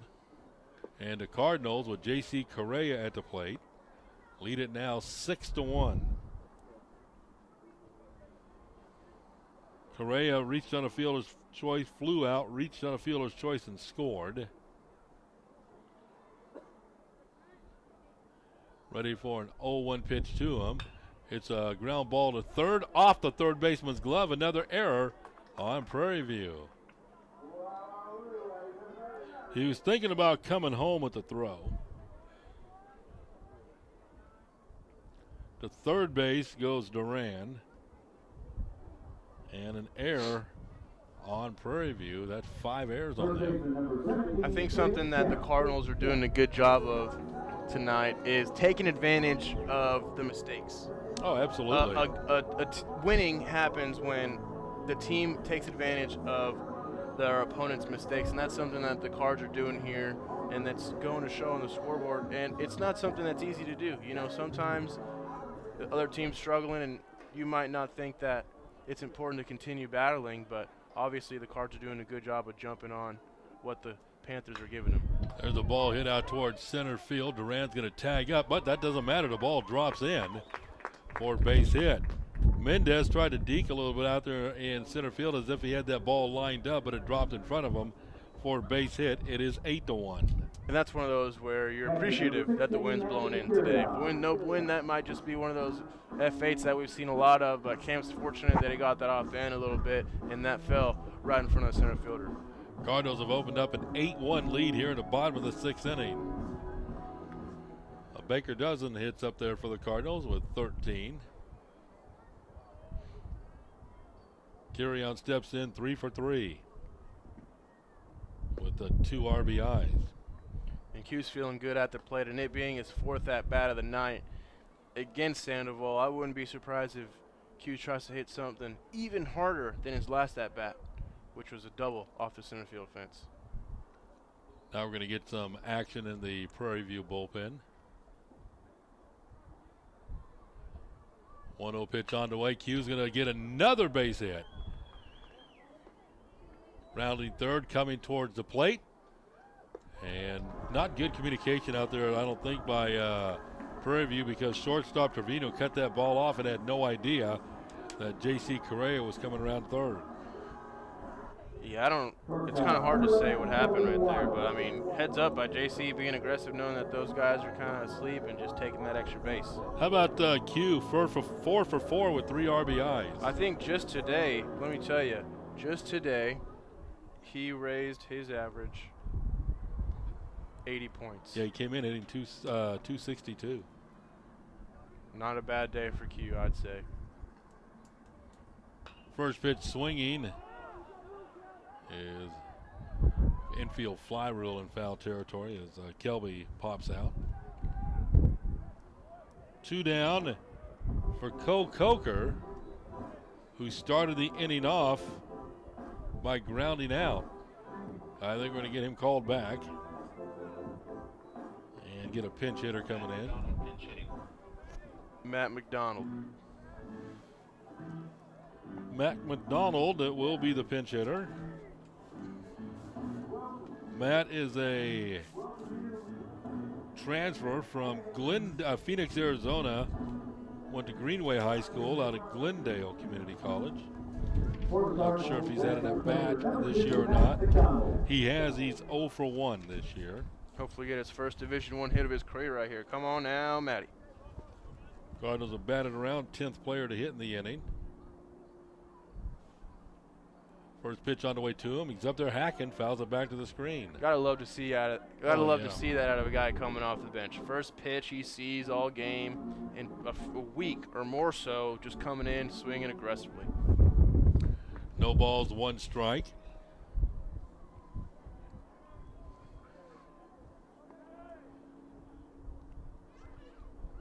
Sandoval comes in with the 0-1 pitch, bounces it, and that'll advance to runners. Wild pitch. Base hit here could produce 2 more runs. First 2 RBIs of the year for Matt. I'm sure he's looking for some that he can piece and hopefully find a hole. And he'll give him his first hit and RBI, maybe 2 of the year. In first-year player here at Lamar, out of the state of Arizona. A little bit more humid down here than where he's from, I'm guessing. Oh, yeah.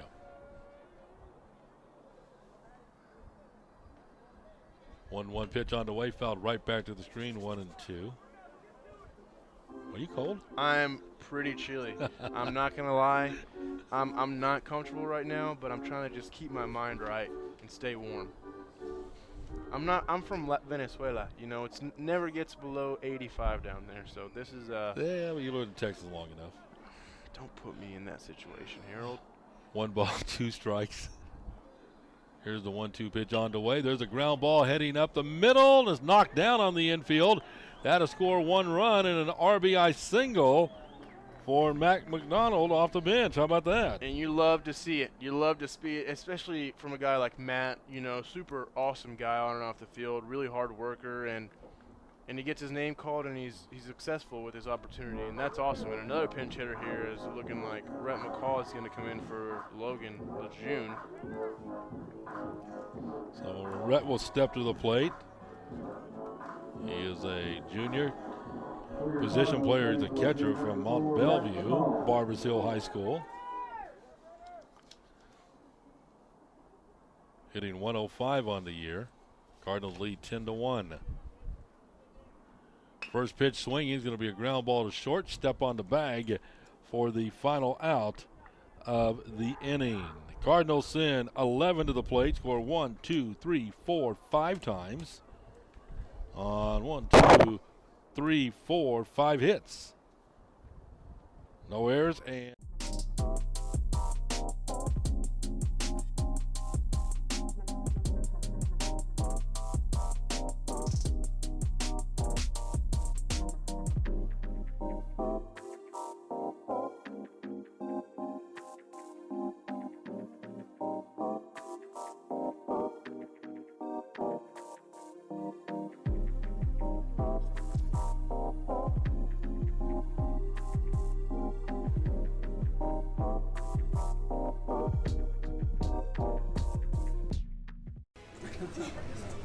Thank you very much. I'm very excited to be here. It's my first full day on campus, and it's been a whirlwind of a day, but a great day indeed. I am so excited to be part of the Cardinal family, and I'm very much looking forward to getting around, meeting everyone, and talking a little bit, and hope to see you all out this coming fall. But thank you once again. Thank you, Marco, especially for giving me this opportunity, and again, could not be more excited to be part of the Lamar family.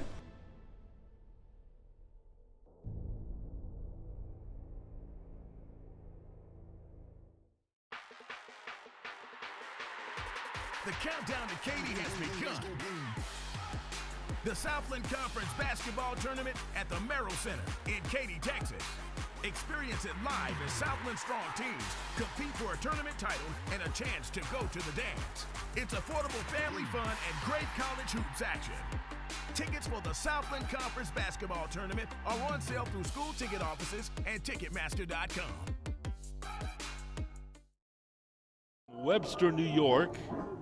Went to Monroe Community College in New York out of Thomas High School. And let's see what Brennan has done this year. Let's see his first outing. Might be.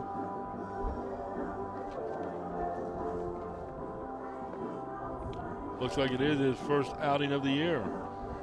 Excited to see what the New Yorker's going to show us for the first time. Brennan's got a pretty good fastball, 85 to 89, depending on how good he's feeling or what he had for breakfast this morning, with a changeup, a slider, and a good two-seamer. So it being his first Division I outing, I'm sure he's excited, and coaches and everyone here is excited to see what he's going to bring to the table. Cardinals lead at 10-1 as we move to the top half of the 7th inning. 15 hits on the board for Lamar. First pitch down for a ball. Calvin Rucker, David Garcia, and Christian Mendez due up. Rucker doubled on the first pitch he saw in the second and struck out in the fourth. 1-0 pitch on the way, drops in for a called strike. Max Mize, 1 inning, 1 hit, no runs.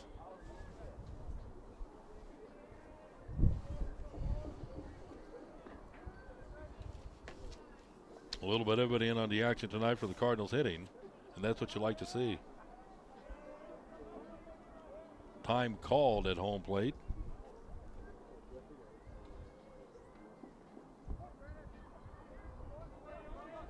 Lamar at SFA Friday, Saturday, and Sunday. 1-1 pitch on the way, called strike 2. And a good pitch there on the inside half to a big guy like that. It's not comfortable throwing it in, especially if the guy is strong enough like Rucker here to potentially hit it out. So good job by Brennan of showing no fear and getting in on his hands. Rucker, the first baseman. 1-2 pitch on the way, low and inside for a ball. And it got him? I think he got him. Did it hit him? I think it maybe got him. Maybe just he milked it. I mean, it's looking like it, but hey, you got to do what you got to do. And that's one of those cases where the back foot slider is exactly what you don't want it to be, it being a back foot slider. It's a good pitch right there with 2 strikes, trying to get him to swing over it, but it just got the top of his foot, and now he's at first base, so Brennan's got to hopefully get out of this jam here. You're already talking about Rucker being a big guy, 6'4", 250. That is a big guy. David Garcia, 1 ball, no strikes, 0 for 2.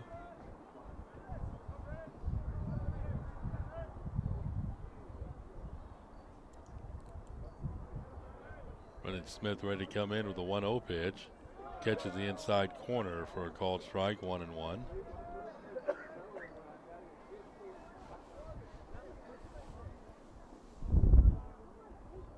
Top half of the 7th inning.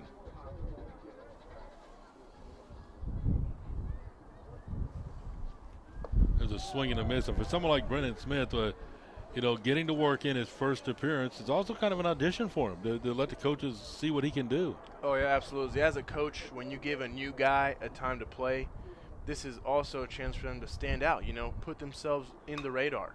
There's a ball hit to right field. Avery George giving chase in foul territory, and that ball just beyond the fence into the Cardinal bullpen. I think that was one of those that probably started fair, but with this wind coming from left to right, that ball had no chance but to end up in that bullpen. Count stays 1 ball, 2 strikes. Leadoff hit batter, second hit batter of the game for Cardinal pitching.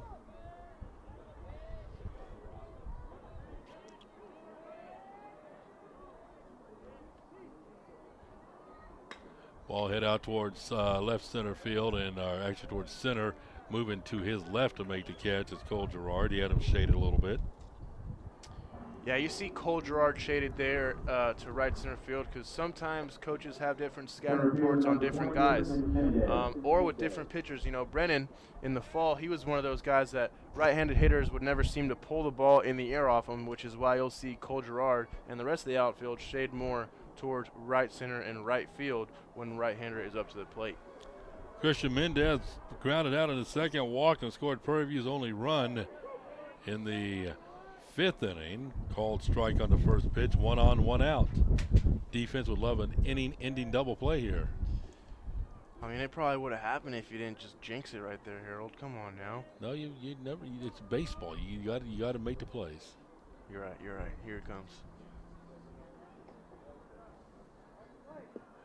Pitch down for a ball. The only time in baseball I don't say anything that I believe you could jinx is for during a no-hitter. Look at me learning. Who'd have thought? Who would have thought? Baseball is a superstitious game. Very, very superstitious. There's a called strike, 1 and 2. I mean, you've got players that wear the same socks. You got some players that will eat the same meal before a game. I mean, I know a guy that had a 7-game hit streak, and he says to this day believes the reason he kept getting those hits was because he did not brush his teeth on game days, which to me seems, hey, all power to you if it works, but maybe try to find yourself another superstition. Get some Listerine. Yeah. 1 ball, 2 strikes. All popped up on the right side foul territory, and let's see, that ball's going to drop. Count stays at 1 and 2. Did you have any superstitions? Honestly, my superstitions kind of varied on my mood, and if anything was working. You go through it all. Sometimes you seem to go through a slump that is seemingly going on forever. You go 3 straight games, you haven't gotten a hit. And you at this point, you've tried anything, maybe someone else's belt, different batting, anything you can name. I'm pretty sure I've tried it. 1 ball, 2 strikes. 1-2 pitch on the way, foul back. I tell you, one of the most superstitious guy I've met in person, and you see him on TV. He played right here. It's Kevin Millar, who played here at Lamar University. He would shave his head. He would bleach his hair. Just do all kinds of different things to get out of a hitting streak. I'm telling you, Harold, there are so many different types of things that guys try to do to change their mojo up at the plate. You know, growing their hair, growing their beard, not growing, oh man, you name it. 1-2 pitch on the way, hit out towards right field. Avery George, long way to run, makes the catch for out number 2. Somebody last year, I can't remember who it was, had a mustache or goatee. Then he comes out after he struck out or something, comes out defensively. He went into the clubhouse and shaved in the middle of a game. I think that was that here? No, that was in the major leagues. I think that was Bregman, wasn't it? Might have been. I can't remember. Or Pete Alonso or something. Yeah, you definitely see stuff like that happen all the time. Shaved between innings. I wouldn't be surprised if, I don't know, JC went in the dugout and did something crazy like shaved his arm. I'm not that's an exaggeration, but I mean, stuff like that happens, folks, and you can't see it on the field, but baseball players think a lot about what's going on, sometimes to the point where they do what some might consider crazy.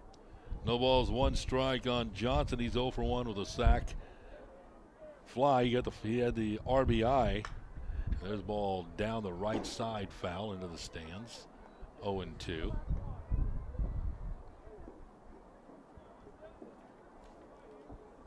No balls, 2 strikes, 1 on, 2 outs. With Brennan Smith working for the Cardinals.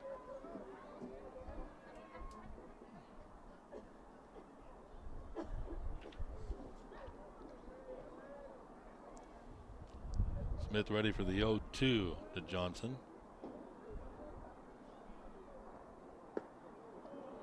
Misses low and away for a ball, 1-2. Backhanded nicely there by Rhett McCall. And I'm sure Brennan really wants to get his first punch out of his career here, especially with 2 down, and get the guys back in the dugout. I'm excited to see what kind of reaction he gets if he gets out of this inning with no runs. 1-2 pitch on the way, fouled out of play, stays 1-2. Good battle going on here between Brennan and Braden Johnson. Johnson doing a good job fighting off pitches. Yeah, and when it comes to these long battles between a pitcher and a hitter, it comes down to who wants it more and who's more locked in, you know, because the more pitches you see, the more you feel the tension grow in the at-bat. So right now, this battle is what these guys live for.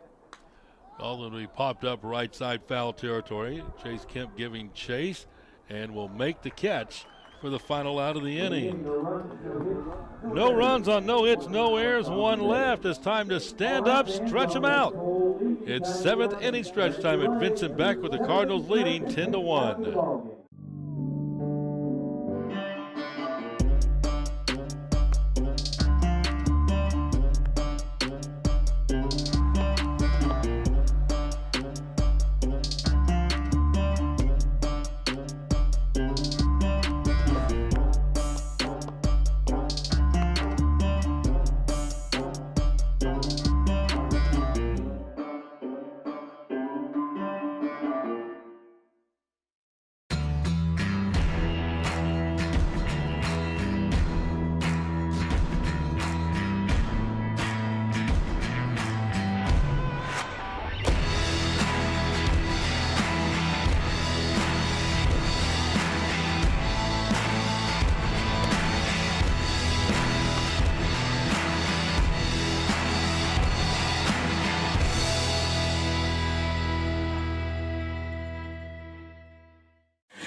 Now pitching for Prairie, number 18, Lorenzo Hart, and pinch hitter for your Cardinals.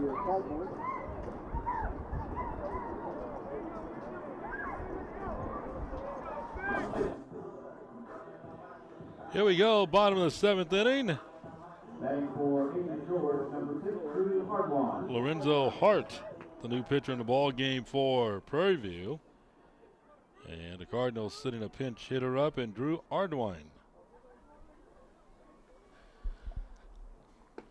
First pitch is a called strike. Hardwine is a junior college transfer. Went to Blinn.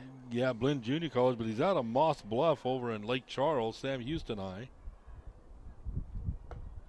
Yeah, Drew, here's a guy, arguably one of the best dancers in the Southland Conference. Speedy Gonzalez type guy, had labrum surgery, sat out last year. Glad to have him back healthy. And he's a guy that whether he's exploding on the field or not, he brings so much energy to the clubhouse where you got to have him in the dugout. You got to have him. He's your clubhouse guy? One of many that we have, and this guy just loves the game. His dad played in the big leagues, caught Clayton Kershaw, and you can tell just by talking to him that he has a lot of passion and knowledge about the game. 1-2 pitch on the way to him, misses. Fourth at bat. Harold, let me tell you something right now that of the season. I'm just gonna say, just from being up here and from the catcher moving and the pitcher, I'm pretty sure Mr. Hart on the mound is throwing what we like to call cheddar. There's a called strike on the outside corner. Yeah, that was a little backdoor slider there after throwing a couple fastballs, probably in the lower 90s. Can't tell up here without a gun, but it would not be surprised if Mr. Hart is throwing the ball harder than anyone we've seen today. And I got to cut you off right now. What do you mean by throwing cheddar? Cheddar means hard. Velocity is high. I don't know where the analogy came from, but cheese means fast in baseball. Here's Cole Gerard, first pitch swinging, fouls it down the first base side. Cole's scored a couple of runs. He popped out, reached on an error and scored into third. Doubled and singled. Going deep on the bench tonight as Seacrest waits on deck. Pitch on the way to Cole Gerard. Misses for a ball, 1 strike.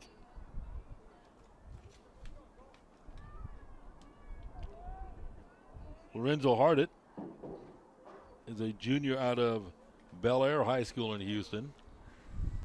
He's on the mound, a 1-1 pitch, swing and a miss for a strike. Good pitch there. Great changeup, especially that's something we talked about before, Harold. Good velocity makes a changeup even better, just because it just throws the hitter off. His timing is thrown off completely, and that's exactly what Hart did right there to Cole, and we'll see if he's able to make an adjustment. Comes a 1-2 pitch on the way, misses.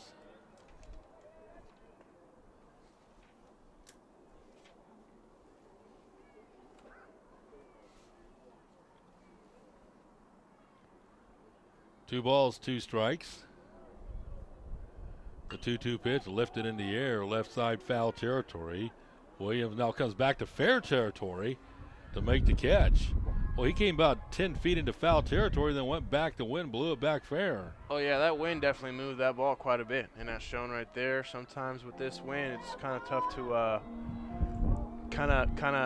bring focus with that ball moving so much up there.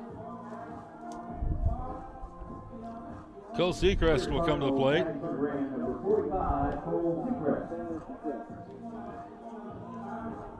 Seacrest out of the Woodlands High School.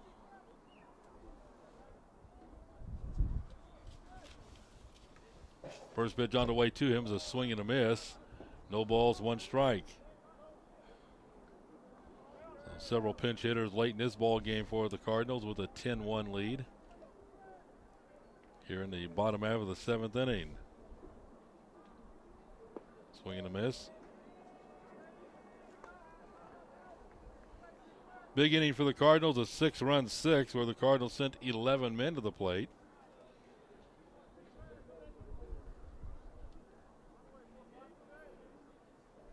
Here's the 0-2 pitch. Misses outside. 1 ball, 2 strikes. Good effort there by the catcher to try to beat that ball to the spot and get a good frame to sneak a ball right there, but umpire just wasn't having it. Hardit ready to come in with a 1-2. Misses outside, 2-2. 2 balls, 2 strikes, 2 outs.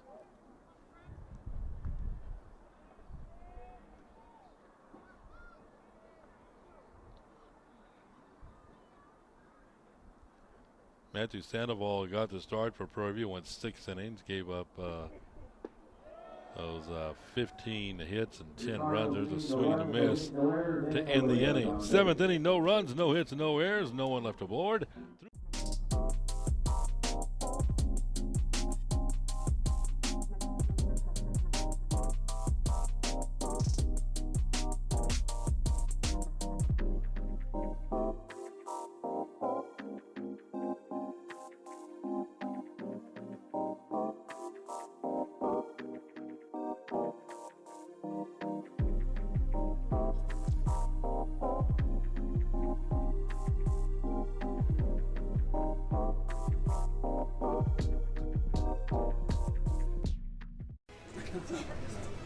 Thank you very much. I'm very excited to be here. It's my first full day on campus, and it's been a whirlwind of a day. What a great day indeed. I am so excited to be part of the Cardinal family, and I'm very much looking forward to getting around, meeting everyone, and talking a little bit, and hope to see you all out this coming fall.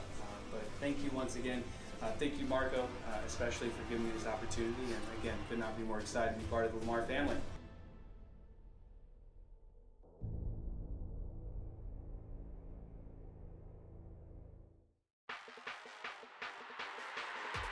The countdown to Katy has begun. The Southland Conference basketball tournament at the Merrill Center in Katy, Texas. Experience it live as Southland strong teams compete for a tournament title and a chance to go to the dance. It's affordable family fun and great college hoops action. Tickets for the Southland Conference basketball tournament are on sale through school ticket offices and Ticketmaster.com.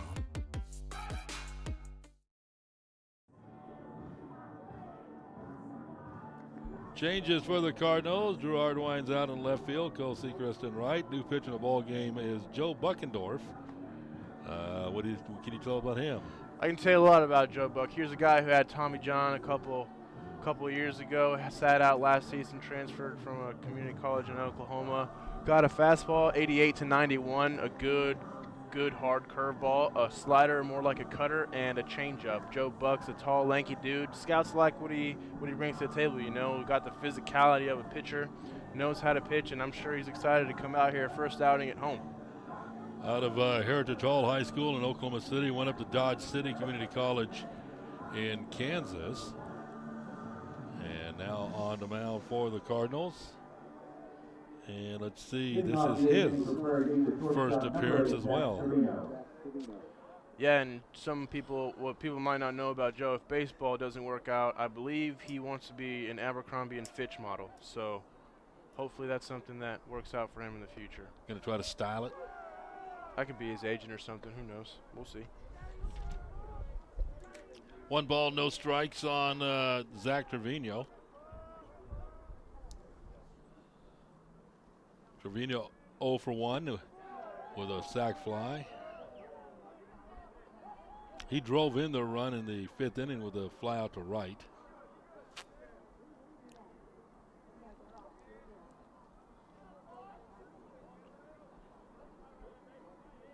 Oh, 2 pitch, swing and a miss. Ball bounces away. Rhett will jump on it and fire on to first.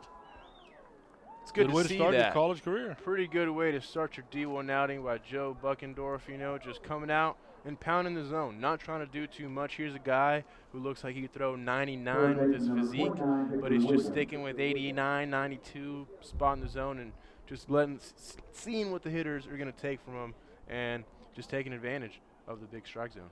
Here's a former Jasper Bulldog, Victor Williams, struck out and grounded out to first for Prairie View. Called strike 1. Top half of the 8th inning, 10-1 Lamar. Next pitch is going to be hit down the right side. That's going to get into the LU bullpen. And 6th pitcher to work today for the Cards. Yeah, on a night like tonight, seeing a lot of guys that haven't had a lot of playing time, it's good for Coach Haddon, Sned, and Coach Davis to maybe get a look at some guys that they haven't necessarily focused too much on and seeing in which different ways they can use them in the future. So if Joe keeps throwing striking how Brennan did, now they know that these are valuable assets to have in the bullpen. Ball fouled back. And Sned, of course, getting a good look at deep into his pitching staff. Oh, yeah, you talk to Sned, and he's always going to tell you that he's really happy with what he's got this year, and he should be. You know, we got a lot of experience and a lot of guys coming back from injury like Joe Buck here. And Joe Buck doing how he has done these past couple of pitches is obviously a really good sign. There's a peel down to first base, check swing. Brad Williamson says no swing. That Williams was able to check it. That might have not been a strikeout, Harold, but that was a really good pitch by Joe.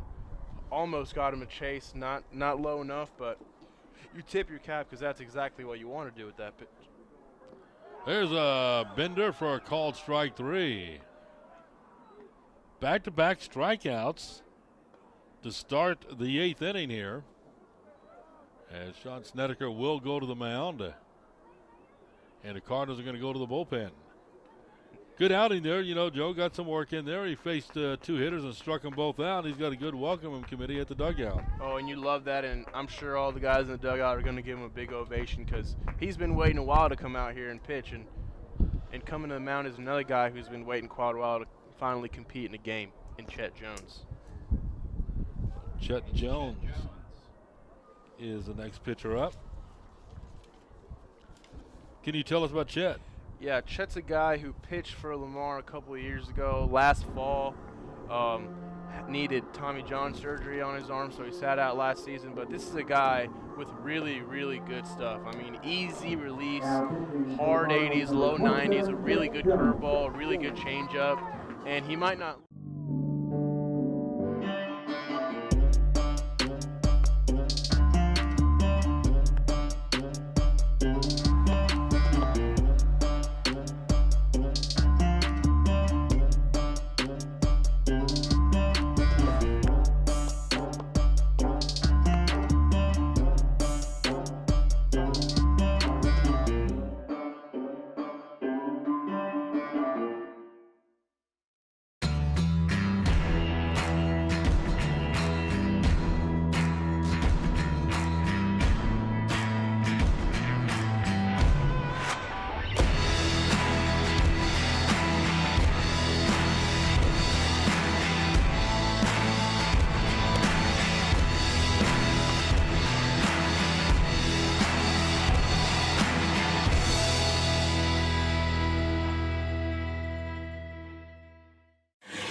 Get some royalties from each surgery that's ever happened. You know how much ever? money you would have if he would have gotten royalties off every surgery? Hundreds of dollars. Yeah, tens of dollars, you know. For a college student, yeah. You might as well say $1 million when you say 100. Kellen Rogers, been on base all 3 times. Walked, hit by pitch, and single. 2 down here in the 8th. First pitch misses for a ball. 1 ball, no strikes. 10 runs, 15 hits, no errors for the Cardinals. 1-2-5 for Prairie View. They leave here. They stay in Beaumont tonight. I'm not forget where they're going. It's either Alabama or somewhere for a weekend series. I think they head to Alabama for the weekend. I hope they fly. That's a drive. No, they got the old bus out there. That's gonna be a grind for them. But. Yeah. Wow. Let's see. Last year, did you go to Central Arkansas last year? I did not. They're going this year. Okay. Went to Gonzaga last year. Yeah, but you flew. There's a walk. We were at the airport for a while, though. Oh, you poor guy. Did you go to Abilene last year? I did. Yeah, see, that's a bus trip. That's a bus ride. That's a lot of mafia being played on that bus ride. Second baseman number 2, Tracy Warren. Tracy Warren, the second baseman, came in as a pinch hitter in the 6th inning and struck out. 0 for 1. Tracy Warren out of Stratford High School in Houston. Same high school that produced Andrew Luck. There's a pitch. I had no idea that was true. Yep. I would have never guessed it. That Andrew in a Luck, million years that Andrew Luck's from Houston. he is. Well, for us old guys, we remember his dad, Oliver Luck, quarterback in a team called the Houston Oilers. There's a called strike. 1 ball, 1 strike. And his dad now, Oliver Luck, is the commissioner of the new XFL. Yeah, I saw that. I remember reading that. I was like, look at that. Andrew Luck's dad's cool. 1 ball, 1 strike, 1 on, 2 down here in the 8th inning. There's a called strike with 1 and 2. Good to see good velo coming from Chet Jones. These balls are looking to be, I wouldn't be too scared to say maybe 91, 92, and after having surgery, that's a great sign. You know, having velo back in his arm. 1 ball, 2 strikes. Chet Jones ready to come in with the pitch. Here's a 1-2 pitch. Ground ball towards short. Fire across to first in time for the putout.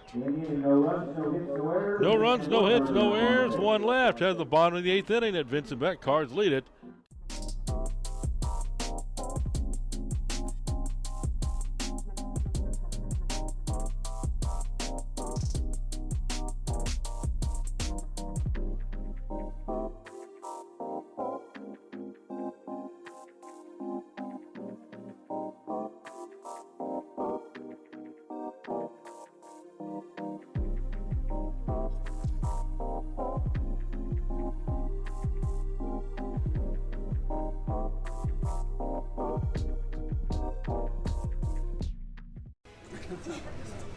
Thank you very much. I'm very excited to be here. It's my first full day on campus, and it's been a whirlwind of a day, but a great day indeed. I am so excited to be part of the Cardinal family, and I'm very much looking forward to getting around, meeting everyone, and talking a little bit, and hope to see you all out this coming fall.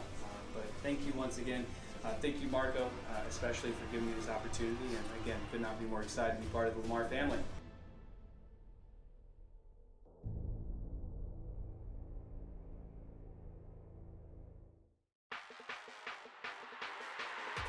The countdown to Katy has begun. The Southland Conference basketball tournament at the Merrill Center in Katy, Texas. Experience it live as Southland strong teams compete for a tournament title and a chance to go to the dance. It's affordable family fun and great college hoops action. Tickets for the Southland Conference basketball tournament are on sale through school ticket offices and Ticketmaster.com. Cardinals will send up J.C. Correa. Chase Kemp scheduled to bat, but it looks like he'll be pinch hit for by Jose Cintron. J.C. steps in, scored a couple runs, hit the ball to left field, pretty well hit, going back, and that ball's going to be off the top of the wall for a leadoff double. I didn't miss it by much. You almost called it there, Harold, and that is super hard to do, folks. I mean, JC has had not a very good night at the plate, 0 for 4 with not really anything to show for it, off the barrel, flushes all that down the toilet, comes up in his 5th at bat, relaxed, finds something he can do some damage to, a hard fastball in, and spins it all the way off the left field wall. Probably would have been a home run if not for the wind blowing out like it is today. True freshman Jose Cintron comes to the plate. And, well, gets plunked in the very first pitch. Freshman from Aurora, Colorado.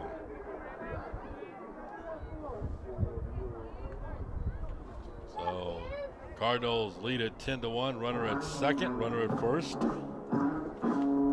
baseman number 16, Anthony Curion. Now, Jose Cintron, he had at a previous bat. He was 0 for 1.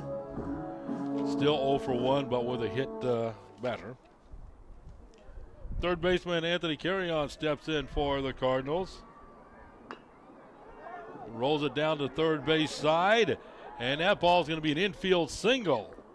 And that, Harold, how about a 5 for 5? A 5-hit ball game. I mean, he came in hitting below 300. Now he's almost at 400. I'd say that's a win for Anthony Carrion on the day, and great work, you know. That's just awesome. We've got to love those 5-hit days because that'll probably only happen once, maybe twice a year if you're awesome. That's your life, you know. But that's not something that happens every day. So whenever they do, own it. Single into second, single into third. 2 RBI double into fifth, RBI single into sixth, and now a single here in the 8th inning. Bases loaded, nobody out. Here's a roomy Logan Burloff pinch hitting for Kelby Weiler. First pitch to Burloff, misses. Logan Burloff out of Boyd High School in McKinney by way of Panola Junior College. Can he at least have the remote if he gets a hit here? You wouldn't let Coker have it. You know why he's not going to get it? Because he didn't do his dishes last night. 1 ball, no strikes. The 1-0 pitch on the way. Upstairs for a ball. And I'm sure Logan, you know, having been sitting and eager to play all game, I'm sure he doesn't want to just take a base on balls here. I'm sure he wants to hit. So with two balls, no strikes, bases loaded, I'm thinking he's going to swing at some hard here. Pitch on the way. Whoa, there goes the bat. And his bat was just tomahawk to Coach Hatton, and that is definitely something I will mess with him later about. You know, I was watching Texas and Arizona last night, and a player for Arizona swings and lets the bat go, and it goes into the Texas dugout. One of the Texas players picks it up and throws the bat back towards the hitter. I don't know about throwing it back to the hitter. I don't know if I'd do that. I don't know. But that's definitely something that is funny now. 2 balls, 1 strike. Not exactly. Leave Logan alone tonight. You know what, I will, and that's not what he wanted to do, but I'm sure he's about to do something awesome here. 2-1 pitch on the way. Sends a fly ball to right field. Johnson comes over, makes the catch, tagging up, coming down the line. Here's the throw, and the run will score. Cardinals up 11-1, and is this it? Yeah, this is. I don't know. We're not having a run rule game here. Well, that's confusing. Well, hey, you know what? Burloff did his job right there. Got a pitch he could handle. Hits it relatively hard to right field with this wind. Doesn't look like it, though. And gets the job done with the sac fly. They try to determine before the game or not whether or not it's a run rule game, and this was not. Cardinals lead 11-1. Now who's batting? Matthew McDonald. He had his RBI single his first time up. 11-1 Lamar. Runners advance on how about a sac fly there and an RBI for the Cardinals by Burloff. There's a ball hit out towards center field. This should produce another run. Tagging and a runner's advance. Good piece of base run to Q, also advancing a third, knowing he very easily didn't necessarily have to. And that just goes to show how locked in everyone is. All the offensive gears are spinning in the same direction. Here's Rhett McCall, the catcher, came in and grounded into a force out in the 6th inning, where the Cardinals scored 6 runs and sent 11 men to the plate. 12-1 Lamar, 17 hits for the Cardinals. Here's a swing and a miss. No balls, 1 strike. And even though the Cards right now do have a relatively big lead on Prairie View right now, Rhett definitely wants some action in on the fun. He wants to be another RBI added to this score. Curveball misses inside. 1 ball, 1 strike. A double, a hit by pitch, a single, then back-to-back RBI sac flies. Lamar leads 12-1. There's a ball, hit off the pitcher. He's going to recover, throw on to first base, and let's hope he's okay. As Hardit got hit by that line drive back to the mound to end the inning. Cardinals get 2 runs on 2 hits, no errors, and 1 left. Head to the ninth inning. Cardinals lead at 12-1. No errors and 1 runner left on base.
Catcher third, and now first, and you like to have that. Yeah, Q's a guy that can literally do anything you ask of him on and off the field. You know, you need him to play third, boom, gotcha. You need him to make you some Canadian bacon, boom, gotcha. First base, catcher, hit some bombs in a really hard wind, make you a sick beat as a DJ. I'm telling you, I can't think of something right now that I couldn't go to Q and be like, hey, could you help me out with? This is a guy that can do a lot of different things, and he does them all relatively well. And besides that, hey, how about 5 for 5 at the plate tonight? You know what? I'm not even going to talk about his performance tonight because everyone knows that it's awesome. I'm just going to say everyone go check him out on SoundCloud. Replays has a pretty good song. Why not? Huh? Who's the best singer on the team? Best singer on the team? And not you. No, obviously not me. I'm going to go ahead and pull one from the rafters and say Cole Gerard. You know, it's not like we have sing-offs or competitions in the locker room, but every once in a while you'll just hear a guy really feel it in practice when a banger's coming on, and you just really hear him letting it out, and Gerard's got some pipes on him from what I hear. So. Well, Josh Raneke out of the same high school as Cole Gerard, Port Neches Grove, sophomore, steps on the mound. Facing Alex Martinez, the number 3 hitter in the batting order, who's 0 for 3. Looks like all the Cardinals going to the black sleeves tonight on the mound. High fastball, strike one. They just all wanted a twin, you know. Pitchers just always want to be on the same team. I'm telling you, pitchers are weirdos. 8th pitcher to work tonight for the Cardinals. As Rhett will go out and talk to Josh. And that's probably another situation of no vision. Actually, I know for a fact that that's what's going on because I know Josh Raneke can't see at night because he would do the same thing to me last year. And right now, Rhett's probably just, yep, as you can see, he's touching parts of his body indicating signs. 0-1 pitch. Josh, a hard thrower. Yeah, Josh, also known as Native American Babe Ruth, as I like to call him, does bring some velo to the table on the mound. 1 ball, 1 strike.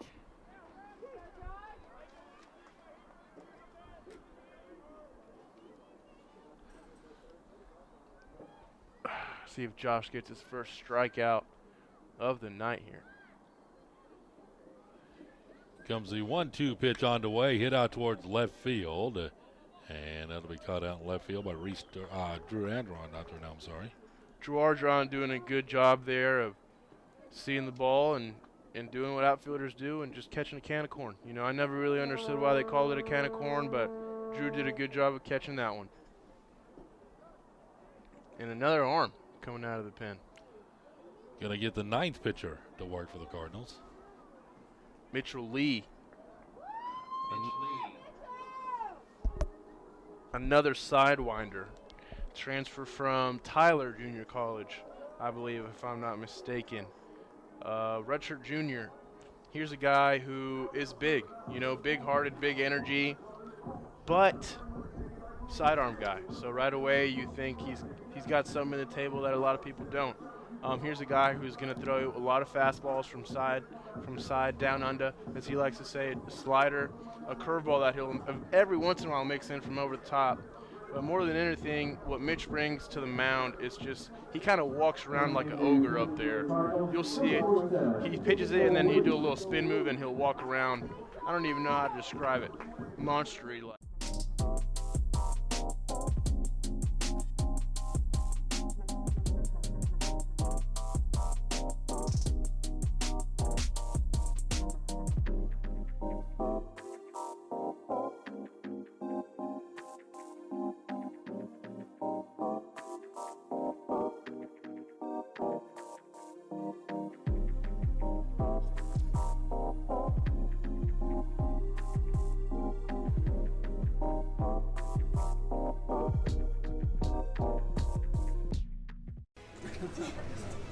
Thank you very much. I'm very excited to be here. It's my first full day on campus, and it's been a whirlwind of a day. What a great day indeed. I am so excited to be part of the Cardinal family, and I'm very much looking forward to getting around, meeting everyone, and talking a little bit, and hope to see you all out this coming fall. But thank you once again. Thank you, Marco, especially for giving me this opportunity, and again, could not be more excited to be part of the Lamar family.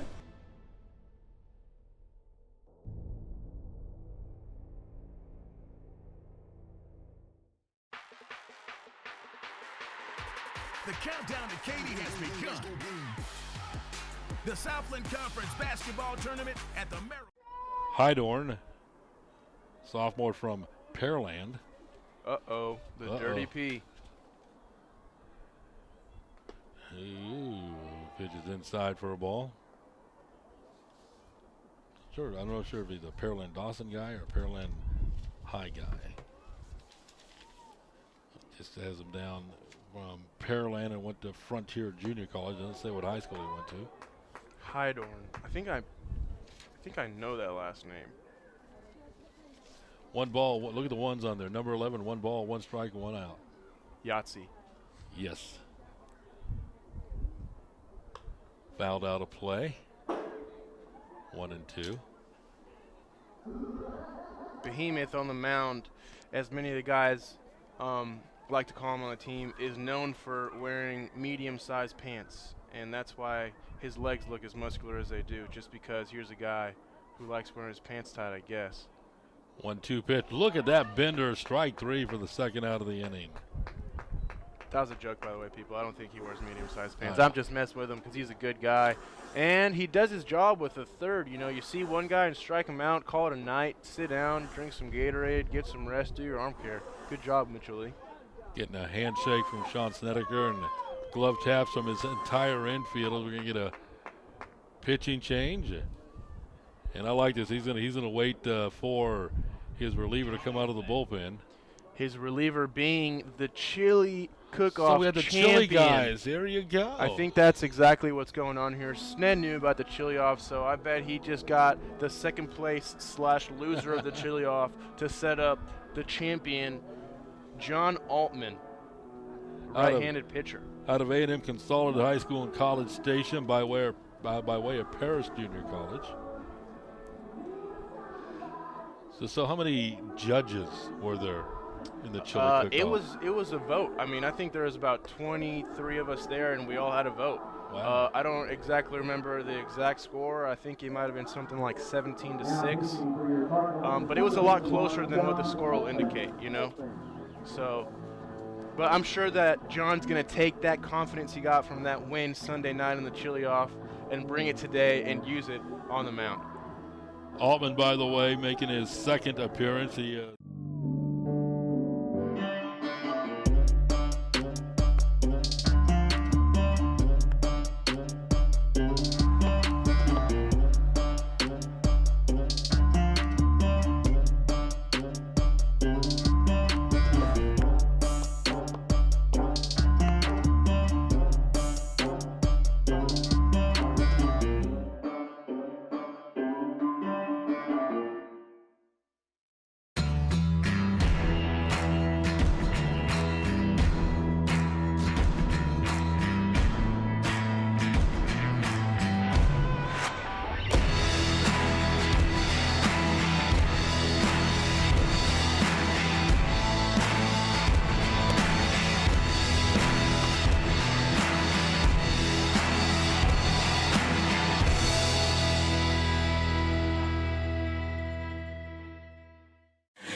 of Frisco, Texas.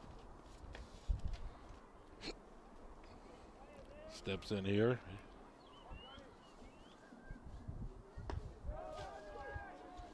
First pitch called a strike. Darrell Jett, 1 out of 8 this year. The 0-1 pitch on the way. Called strike 2, 0-2. About ready to take it to the house here. Yeah, for the people at home, last thing I say, hopefully, before the game's over, what Red did right there is he caught the ball a little bit deeper into his chest just so it gives the ball a little bit more of a chance to fall back into the strike zone. 0-2 pitch on the way. Popped up and out of play. Well, the Cardinals wrap it up here with if they wrap it up here, which up obviously 12-1 in the ninth, will go into conference play at with a 4-game winning streak.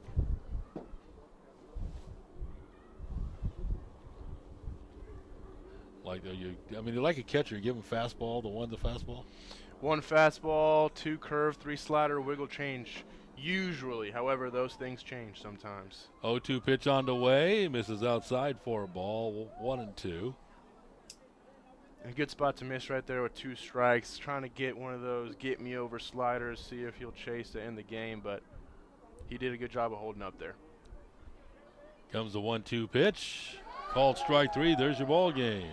A great job by the pitching staff tonight, Jorge. Only 2 hits among 9 different pitchers. Oh, you love to see it. I'm sure Sned's shaking in his boots right now, knowing his guys did a good job. And got to love to see when the defense and the offense can come together and pull out a win as a team.